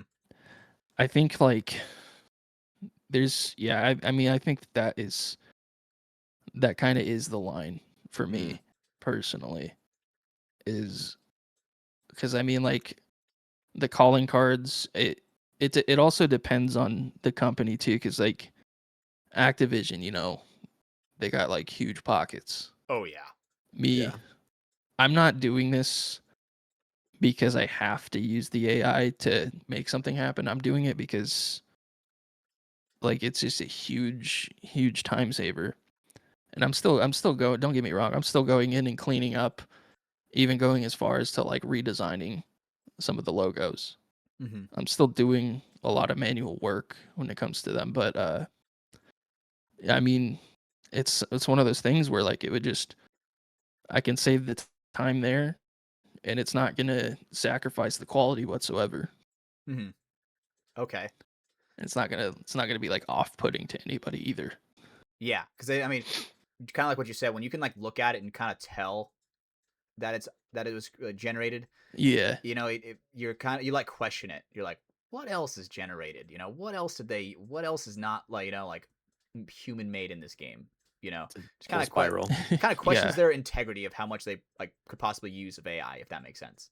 You know, because Yeah. I mean, obviously AI being a little bit of like a taboo thing in the video game world. If I can Definitely. somehow get I want AI to get to where eventually I can play uh virtual reality Elden Ring with my own voice, talk to these NPCs, and they repeat my name that I typed in back to me. You know, like That'd that's be what I want AI to eventually like be like, where you know you can really like immerse Yeah. yourself into a game. would I that think it be needs to be a AI? supplementative thing, and I think that would be a a cool thing to do. Is like, I mean, I don't know if you've seen that tech demo where you can like kind of talk to the AI. It's like a little. I don't remember exactly what it was. It was like an Unreal Engine 5 tech demo that you could download, and you Mhm. could like literally like walk around a city and ask these AI questions. But like those were based off of like old models from like 2020 or 2021. Yeah, So like, I mean, I think today you could probably like have full on conversations that make sense for the yeah. most part. Especially And being games. able to do that like in a game, that's crazy. Yeah, especially when a game's kind of like brand new. Like I feel like it would be really hard for like I mean, okay. Also, tell me if I'm completely off here. I feel like it would be easier to do it for a new game than it would be for an old game because an old game obviously has its own like old assets, right? Starting from the ground up would Yeah. be a little bit easier to kind of connect those and make it more fluid. Yeah. Because I mean, like even AI in old games, like any game at all, like as much as like they can make their own decisions within the game, they're all like they're being told to make those decisions Yes. by the programming. Like Hmm. it's not really intelligence like it's just that's how a lot of video game stuff is just like doing a really good job at like it's almost like magic. It's like hiding the trick, and as long as that person's seeing what you intend for them to see, you know, the trick's doing its job. And it's Hmm. like, you know, it's one of those things where like some of the magic of the video games has gone away for me because I mean it's a weird thing to say, but like it's like once you see how something's actually done, it's like I don't know if you remember being a little kid like going out of bounds on Halo 2 or like looking beyond like a map, like Yeah. thinking that there's something out there, And then it's like paper but most mache of the time, buildings and shit. yeah, Yeah. just like wondering what's out there, but like now you're in like a more grounded reality as an adult and that Yeah. magic's gone. Like you don't feel so immersed into the world. Okay, so for you, what was some of that magic where you kind of like realized it, where you were like, once you kind of now that you're a game developer, you kind of saw the way the hot dogs are made. You went back and you played a game, and you're like, whoa. What was the big awakening for you? Hmm. I think the AI was one of them, probably. Hmm. Um, Definitely the out of bounds stuff. Like, I mean, that was a big thing for me as a kid. Was like I was always like super curious about things like that. What else? I mean, like animation tricks, stuff like that, stuff happening off camera. That you know, I mean, one game I can play nowadays where I'm still like, how the hell did they even like? This must have taken them forever. Like, kind of like how the rope in I don't know if you've seen that clip of The Last of Us 2. This is just a tiny example, and I mean it's not even that extreme, but it's what comes to my mind is like there's a part where you're taking a rope and connecting it to like a power generator or something like Okay. that, if I remember correctly. Yeah. And there's like a box with snow on it, and like you can drag the rope and cut the snow off of the box that snow is Hmm. sitting on. Like it's just little things like that. It's just once you see how that kind of stuff works, it's just takes the magic away, Hmm. so to speak. Interesting. That's a very small example, but I mean that's what comes to mind immediately. I remember playing playing The Last of Us 2 like multiple times throughout playing that, like I was like, this must have taken them like forever to do. Mm-hmm. Like each like pixel has its own like entity or some shit, you know? Yes, stuff that would like take one single person years to do. Yeah. Yeah, it's Interesting. that game is That game that is game is next full level of good. stuff like that. That game is like next level good. And, you know, I feel like Yeah. games like that, it kind of like sets the precedence for like what the future has to hold. You know? Yeah. I you know, thinking back now, like the seamless cutscenes in that game. I don't know if there's one hard transition in that game. Yeah. Like unless you're switching the scene completely. But like going from gameplay to cutscene, like it's not so it's very it would be very difficult to get it as smooth as they are able to. Yes. Like one of my favorite games of all time, Resident Evil 4. Like that just got remade in 2024, I think. And that was one where it's like the cutscene's going on, he gets blown back, and as soon as he like gets up, like boom, you're in it. Like over the shoulder of him getting up, and now you're fighting a monster. You know, like those seamless Yeah. transitions on what you're saying, right? Kind of what you were saying. It just helps with the immersion of the game. You know, where it's like, oh, you see this cutscene, then boom, 5 seconds of loading screen. It's like you kind of like come back to reality for a second. You're like, why the fuck am I on a computer? Like, oh shit, okay, now I'm back in it. You know, man, that is Yeah. okay. So, for you, what were some games that you played like growing up? I know you're saying like you played like Mario 64 and stuff like that, and some Halo and COD. Were those like the main source of games you were playing when you were younger? I think it depends on the time period. I would say early on would be like Mario 64. Like Halo 1 and 2 were like huge. I played those a lot. Stuff like Mech Assault on the OG Xbox. And then later on PS3 stuff like I was playing those games like Haze and Resistance, Killzone.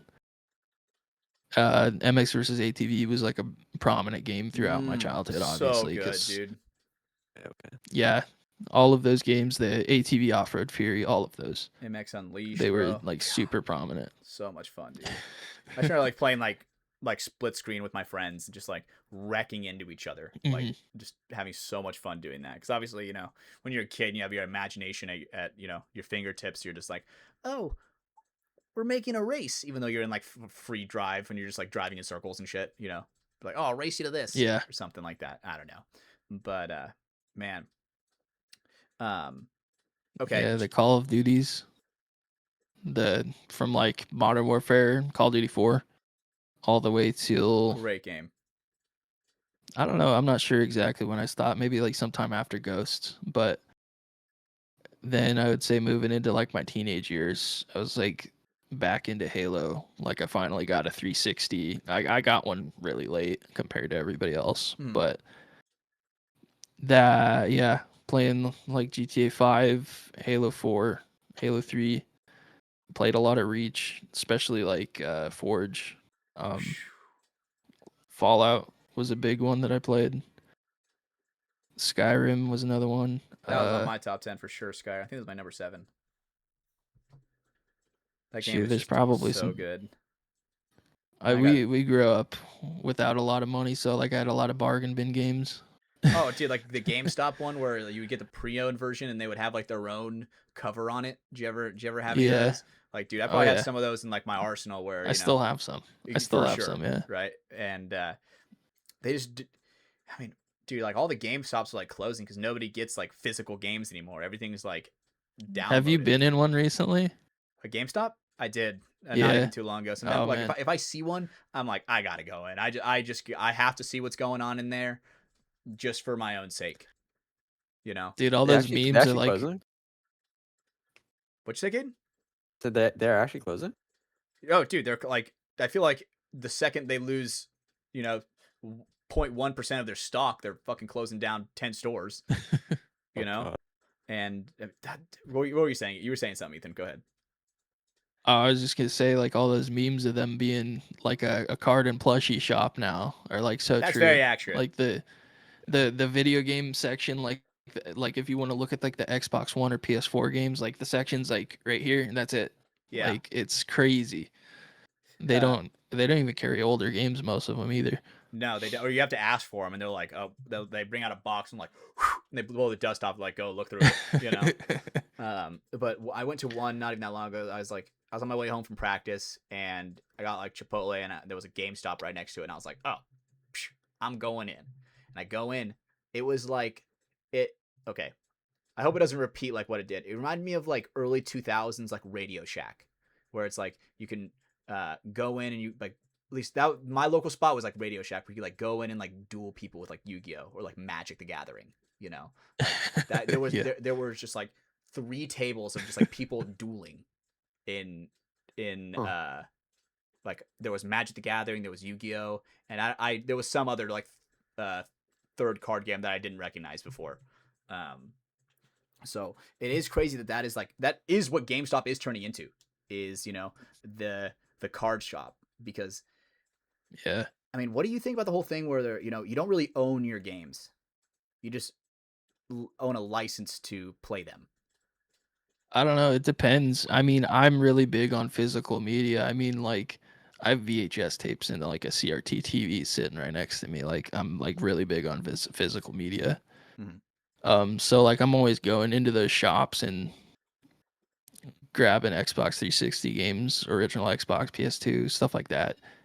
But I feel like I'm so on the other side of the spectrum compared to like the average person nowadays.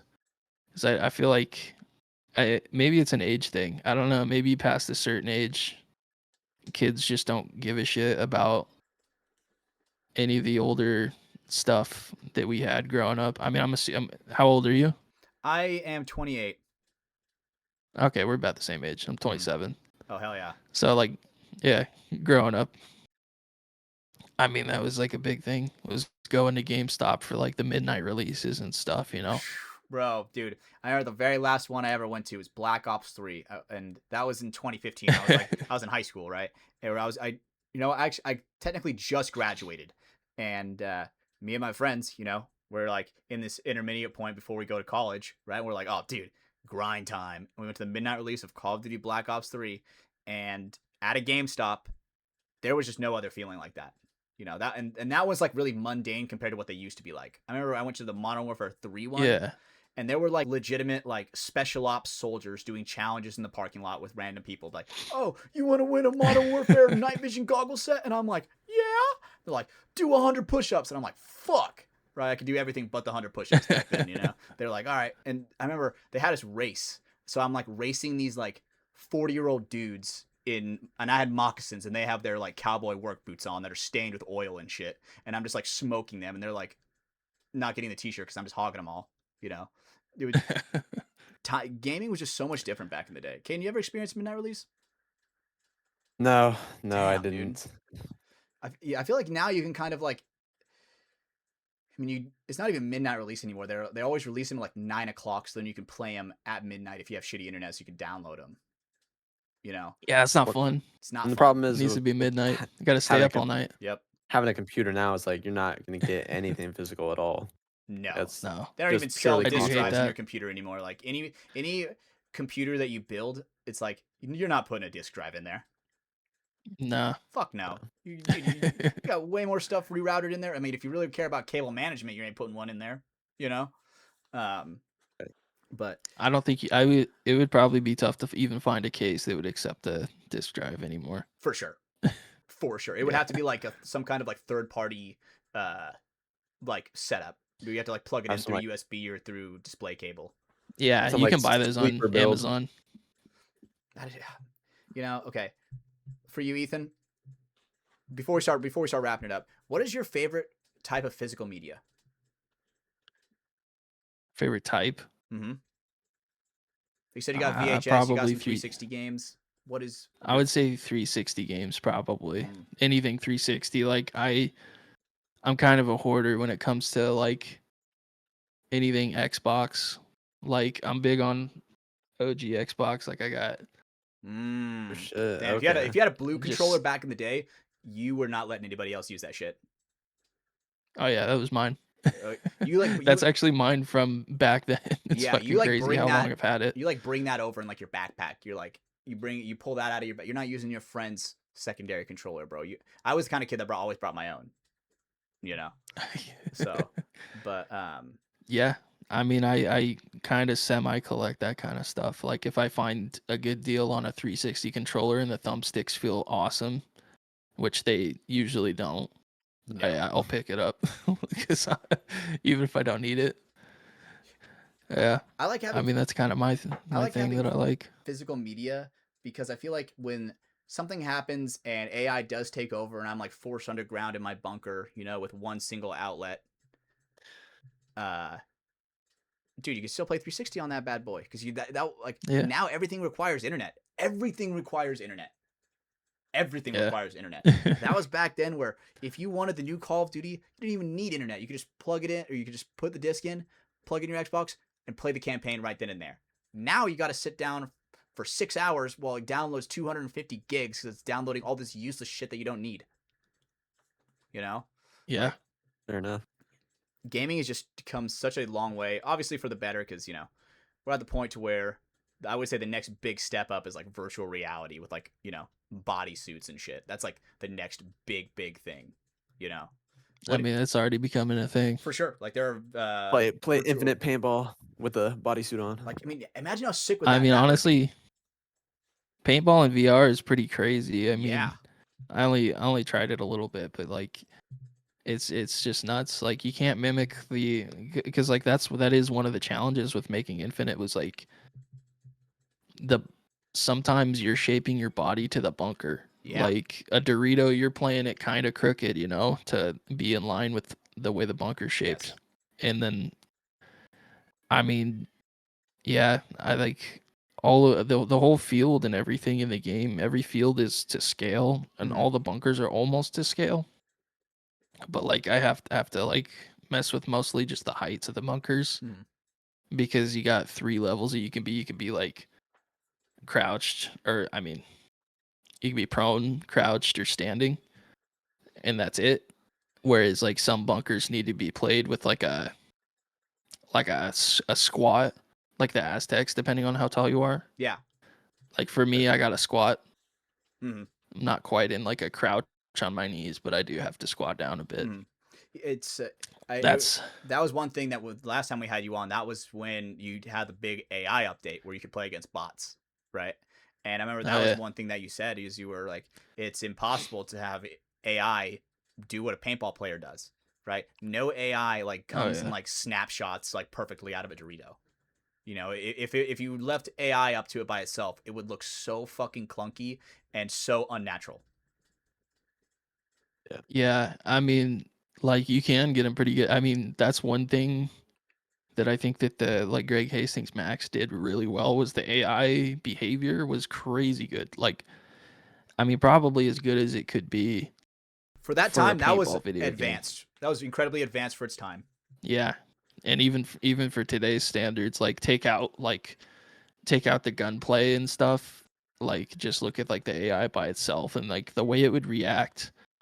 And like I kind of modeled the Infinite AI as much as I could off of that. Like I took a lot of inspiration from those ones because, I mean, things you can notice is like if you start shooting at one of the AI in Infinite, depending on the difficulty that they're set, they'll actually like take cover from you, and they'll actually cover themselves like depending on where you're shooting at them from, so they can make sure that they're not exposed to the paintballs. It's like tucking into the Dorito, like that angle, like like burying yourself in there, kind of thing. Yeah. I mean, putting your head down in the snake. Yeah, like wrapping around bunkers to not get hit, stuff like that. There is like a quick snap feature ever since I dropped the most recent AI update, which is a few months ago. But yeah, I mean, just little things like that, or like I think even in the Greg Hastings Max, like playing in the snake, like if there's a stream of paintballs coming at the AI, they'll like duck down into the snake too. It's just nuts. I can only imagine how much time it took them to fully flesh those out. And that was back when they were working with Activision, right? I think Activision was just the publisher. Gotcha. I Okay. think it was a Okay. different company that made the game. So what do you think? What do you think possibly could have been the difference between their AI and the AI that you've built? I think most of the differences are probably going to come from the tools. I mean, honestly, I didn't utilize too many of the built-in Unreal tools. I did it a little bit unconventionally because I just found it easier to get the AI to do multiple tasks at once. Whereas like Unreal has its own built-in AI system. It makes it pretty easy to get some basic run around and shoot AI. Mm-hmm. But like for like complex stuff and like when you need to be thinking about multiple things at once, I just kind of ended up going my own route with that, like hard coding it. So, I mean, What does that look like? Does that just look like okay? Does that just look like ones and zeros? I don't understand code. I don't speak that language. You know, I have a friend that's a coder that's like, you know, if you don't understand the language, you never will. Semicolon, semicolon, semicolon. Right. So what does that look like?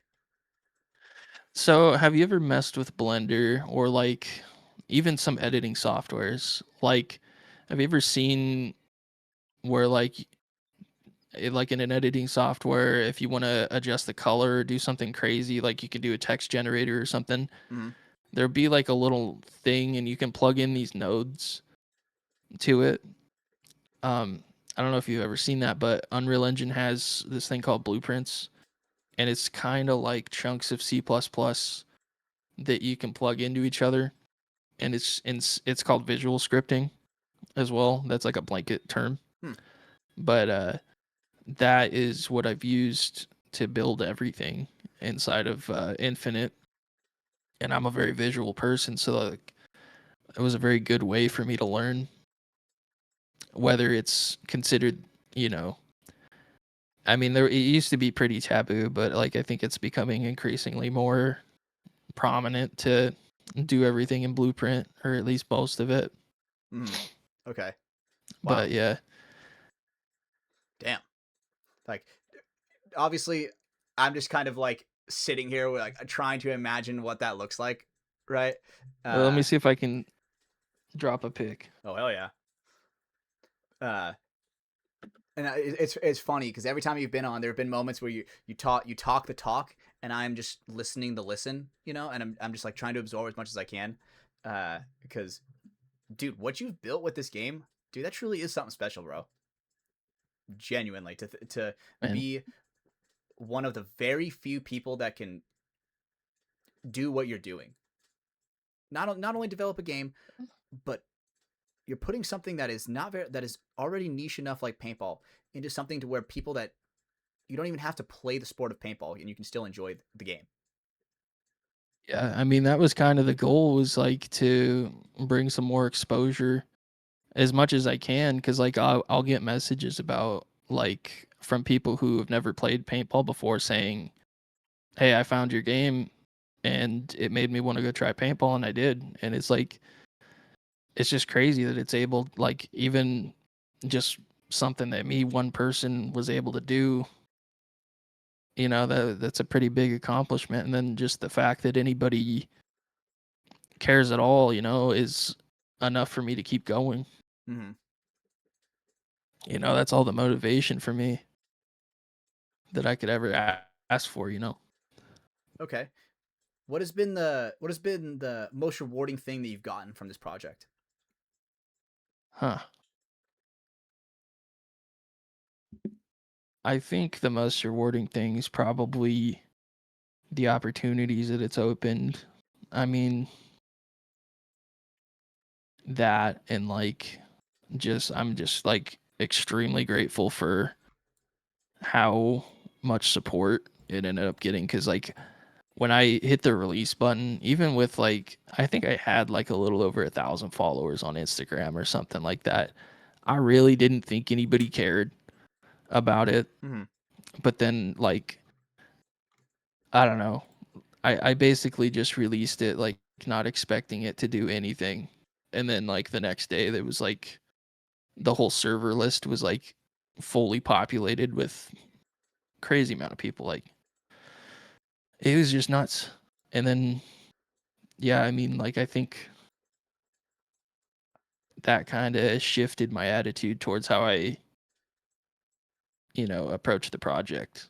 Like, it just completely set the tone. You're at 9,000 followers now. Yeah, Hell yeah. about to hit 10. That's what's up. Dude, that's legit, dude. And let me just say, this picture you sent, bro, this looks like a fucking Geometry Dash level. This looks insane. Like, Yeah, what am I, what that's am I not looking at from here? What is that thing in the top left? What is that? Is that the mothership right there? I mean, this is all probably stuff doing different things, but like when you open up the player character in Infinite, it looks something like this. It's not quite this messy. It is pretty messy though. I mean, things have been done and redone so many times that it's impossible to keep it organized. But Wow. yeah, I mean, that's how you're able to make things happen. It's like small chunks of C++ kind of broken up into these nodes that you can look at. And you Giving me can flashbacks to my game design class. Like that, it just looks like I mean, obviously, it being a whole like other language, I'm just like trying to put like context clues. You don't have to really talk about something to really know what you're really talking about. This is one of Yeah. those things where I'm just like trying to put context clues together on what I could possibly guess any of this is. Like if I didn't have you trying Well, to educate let's me on see. this, okay, it's kind of like the middle left where it's like a red and white line that has makes like a full U-turn and goes back. What is that? Like, what does that look like? Like, can you tell me what that is? I know it probably sounds incredibly stupid and retarded, but I just have to be somewhat like 1% knowledgeable on this. You talk about the red and white line. Yeah, it's like a red and white line that like does like a whole like U-turn back. It's like the longest line. Yeah, on so here. the white lines are going to be your primary lines that connect each chunk of code, and then the red line is it's from here. It looks like it's just a boolean, which you might be familiar with. It's just a simple yes or no variable. Oh. And you can plug that in. It looks like it's going into maybe a function or something. I mean, like on the top left, you see that big yellow thing that's got a million things plugged into it. Yeah. That's called a switch, and there's different types of switches, but you basically can plug a variable into it, and based on either a number or a string, which a string is a little string of text that could be anything basically. Oh shit. Um, This is the like a Van Gogh switcher painting. will, yeah. I mean, basically, the switcher will choose which chunk of code to execute based on what number is fed into it, or what string is fed into it. There's multiple different types. Wow. And okay, so what does the blue one do? Oh, man, we reopen. I just close it. Sorry. The blue lines. The blue lines you see here. I mean, this isn't my blueprint, but those are usually references to stuff like player controllers or player pawns or like actors. An actor is just anything that carries code that can get placed in a world. A pawn is like your character, like your actual paintball player. Mm-hmm. And the player controller is basically your computer itself almost. It's only the player controller only exists on your computer, and that's what takes possession of the pawns. So that's what feeds all the movements into like your player character and whatnot. Holy shit. That is so far above my pay grade, bro. But dude, it is beautiful and it is a legitimate art. And some final questions before we get you out of here, because I know it's probably a little late over. Actually, no, you're on our time. Actually, that's not even too bad. No, I moved back to Oregon, so I'm back on Pacific time. Where were you at before? We moved to Idaho for a year. How was just that? Decided it was good. I mean, that's where my dad lives, but we just decided it was we both kind of wanted to come back. Hell yeah. Do you like it in Seattle? Oregon. Oregon side. We're like sort of near the Portlandish area, but yeah, this is where we both grew up. This is where most of our families are. Oh, nice. So That's always yeah, good. I mean, Nice. I hate the rain. That was the biggest reason I wanted to move to Idaho, because you can ride almost year round, but here you get like 3 months of good dirt biking, and then not much. Paintball has never really bothered me though. I'm not the type of person that minds playing in the rain. Depends on how bad the rain is, low key. If it's like That I'll too, turn yeah. into I'll turn into a bitcher when it's like pouring down rain and there's like it's been pouring down Yeah, rain for yeah. like longer than 24 hours, where it's like you're diving into like a slip and slide that's freezing Yeah. cold and dirty and gross. It's like I dive into it, that shit goes under my mouth, shit goes right under my mask, right into my mouth, and I'm like, bro, what am I doing here? But man, Ethan, dude, thank you for being on. Thank you for coming again, dude. You're personally one of my favorite guests because obviously I'm a gamer myself and I love to pick a gamer's mind. We Yeah. do have some closing questions. So, Caden, you got your closers? Let's go. Ethan, what's your favorite color? Probably red. All right. Red guy. I feel like there's like some kind of research where your favorite color as like a kid like helps predict on what kind of person you're gonna be. Not like astrology because that's like gay, but you know, I feel like it's somehow people who like red are usually more of like I don't know. This is just guessing, but like maybe people of red are usually more like ambitious, and people who are like their favorite color is green are usually more like relaxed. I don't know. People who like purple are more mellow. I don't know. Who knows? But Maybe there is something to it. I don't know. but one question I do have for Stars you, align. Ethan. Okay, if the entire world was connected to a single conduit, connected to a microphone that you have, where you could tell everybody on Earth it translates to their native language, you could tell them anything. What would you tell the world right now? Man, I'm probably the wrong person to ask this question, because I'm such a like in person, I'm such a quiet person. I don't I'm like the, at the family gathering, sitting in the corner, being silent type of person. But I don't know. I don't know. I'd probably, I mean, like, I don't think that, I think it doesn't matter what kind of religion that you follow. I think everybody can believe in karma. Mm. And I think that if everybody just lived their lives, you know, treating other people how they want to be treated, I mean, I think everybody would be in a better mood, probably. For sure. I feel like if Carry you their The golden lives. rule. I feel like if you look at the world like, Yeah. oh man, if I do this dick move, bad karma's coming on to me.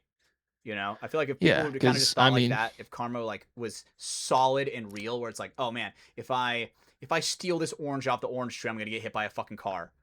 Nobody would ever steal the orange. You know, but yeah, like, I mean, yeah, I don't know. I think that's probably something oh that yeah, that I would say. Yeah, constant pursuit of good karma, yeah, Love just that. be a good person. Don't be an asshole. dude. It's funny. Amen. We've heard that one a couple times. We're like, oh, don't be an asshole, and I'm like, that is it. That is like the best one ever, honestly, because it's like we just have so many Bread and assholes. butter. Yeah, we have so many assholes in the world where it's like, dude, like chill out, bro. We need some goodness here. There's too much negativity, bro. We need some hope core around here. But Yeah. Ethan, where can people find you at, bro? FiveTwo. Well, so Instagram is FiveTwo Studios, TikTok FiveTwo Games, Infinite's on Steam. There's a YouTube channel, FiveTwo Games. It doesn't get uploaded too much, but maybe someday that'll turn around. Then website FiveTwoGames.com. Yeah, that's about it. I mean, check the Steam community section if you want like in detail updates. I have a big career mode post in there that I posted about a week ago that you can go check out if you're curious about that at all. Yeah, and if anybody is Yeah. listening and they want themselves in a paintball video game, go submit. Like, obviously, like, be serious about it. Go submit. He's obviously working on something that is going to be so next level that, I mean, shoot, shit. As soon as I saw that was like, oh, like put yourself in there, I was like, and I immediately submitted my shit, like immediately, you know. Yeah, deadline's closing, so like I think it's the 22nd. It's the end of it, and then yeah, I mean career mode's coming soon. It was supposed to be here at the end of at the end of May, but I mean honestly, just need some more time. So Can't rush hard. I'm yeah, exactly. I mean exactly, and like rather than giving a next another update or time frame, I'm just gonna be a little bit more open about where it's at, and it is really close. It's just, I mean, it's like I think I don't remember who said this, but a famous developer, it might have been one of the guys from id Software, said it's like that first 90% is not the most difficult. It's like the final 10 or 5% is like what's going to take you the longest. And it's like there's nothing more true than that, honestly, with game development. There's a lot of other things that are like that too. It's like, once it's perfect, it'll come out, For sure. I almost feel like a good way to like kind of relate that to something is like woodworking, right? Like say if you're like you're turning a piece of stick into a spoon, right? And you get the shape out real quick, real easy. But then it's like once you really look at it, you're like, oh man, look at all these little flaws. Then you go back and you get all the little flaws, all the little things, and you just keep doing all these finite details to where eventually your perfectionist mindset kind of like takes over. Yeah, it's like if you have a Dremel and you're doing the smallest details of the whole piece, it's like you're gonna want to do it really carefully and slowly to make sure that you don't snap anything or like fuck it up. So it's just how it goes. Fuck yeah, hell yeah. Well, boys, I think that's a good time to end it, guys. If you guys are listening and you guys made it this far, thank you so much for listening.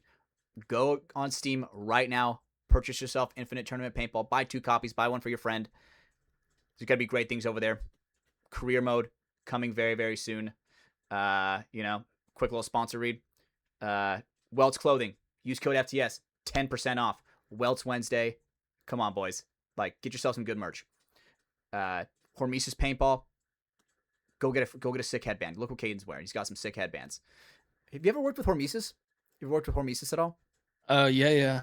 They might have been the first brand in the game, actually. Oh, that is sick. There's some Hormesis headbands in there. I was actually just thinking about this the other day. Like, I need to add some more. Hell yeah. All right. Dude, yeah. I'm so excited. Shout out to them. I just because obviously I just picture like what the game used to be like, and now I'm just like imagining what it's going to be like in the future, right? I'm just so excited for it. And before we stop, last but not least, Capital Edge Paintball Park. Go check it out. We'll be there this weekend, having a good time. Seppo was this past weekend, but if you want to come out and say hi, come on out. But there we go. Caden, you got any cool guy of the week or anything like that? Cool guy of the week is Ethan, since he grinds through the burnout. I agree, dude. Not everybody can do that. No, I mean, shit, bro. Like, very few people could do that. I mean, there have been times where I've kind of like, I wouldn't say I've hit burnout on the podcast, but I'm like, man, like, what kind of topics do I want us to talk about? Like, how do I want to flow the conversation? And talking for 2 hours every single week, dude, for some people is like impossible. Some people is literally impossible. Yeah, I couldn't do it. But one thing I appreciate you saving up all of your podcast energy for us. I appreciate it, bro. I know, anytime, dude. You're a legend, bro. Genuinely, and I am serious that if you ever do need like character voicers, there's any way we can help, dude. We are there. Genuinely, we love the game, and that day when we finally do, step away from the game for good, dude, we're always gonna have that. It's truly an amazing thing. So, all right, guys, let's sign off this bitch. Thank you guys for watching. You guys are the best. We'll catch you guys next week. Signing off, me and Caden and Ethan. Love you guys. Bye.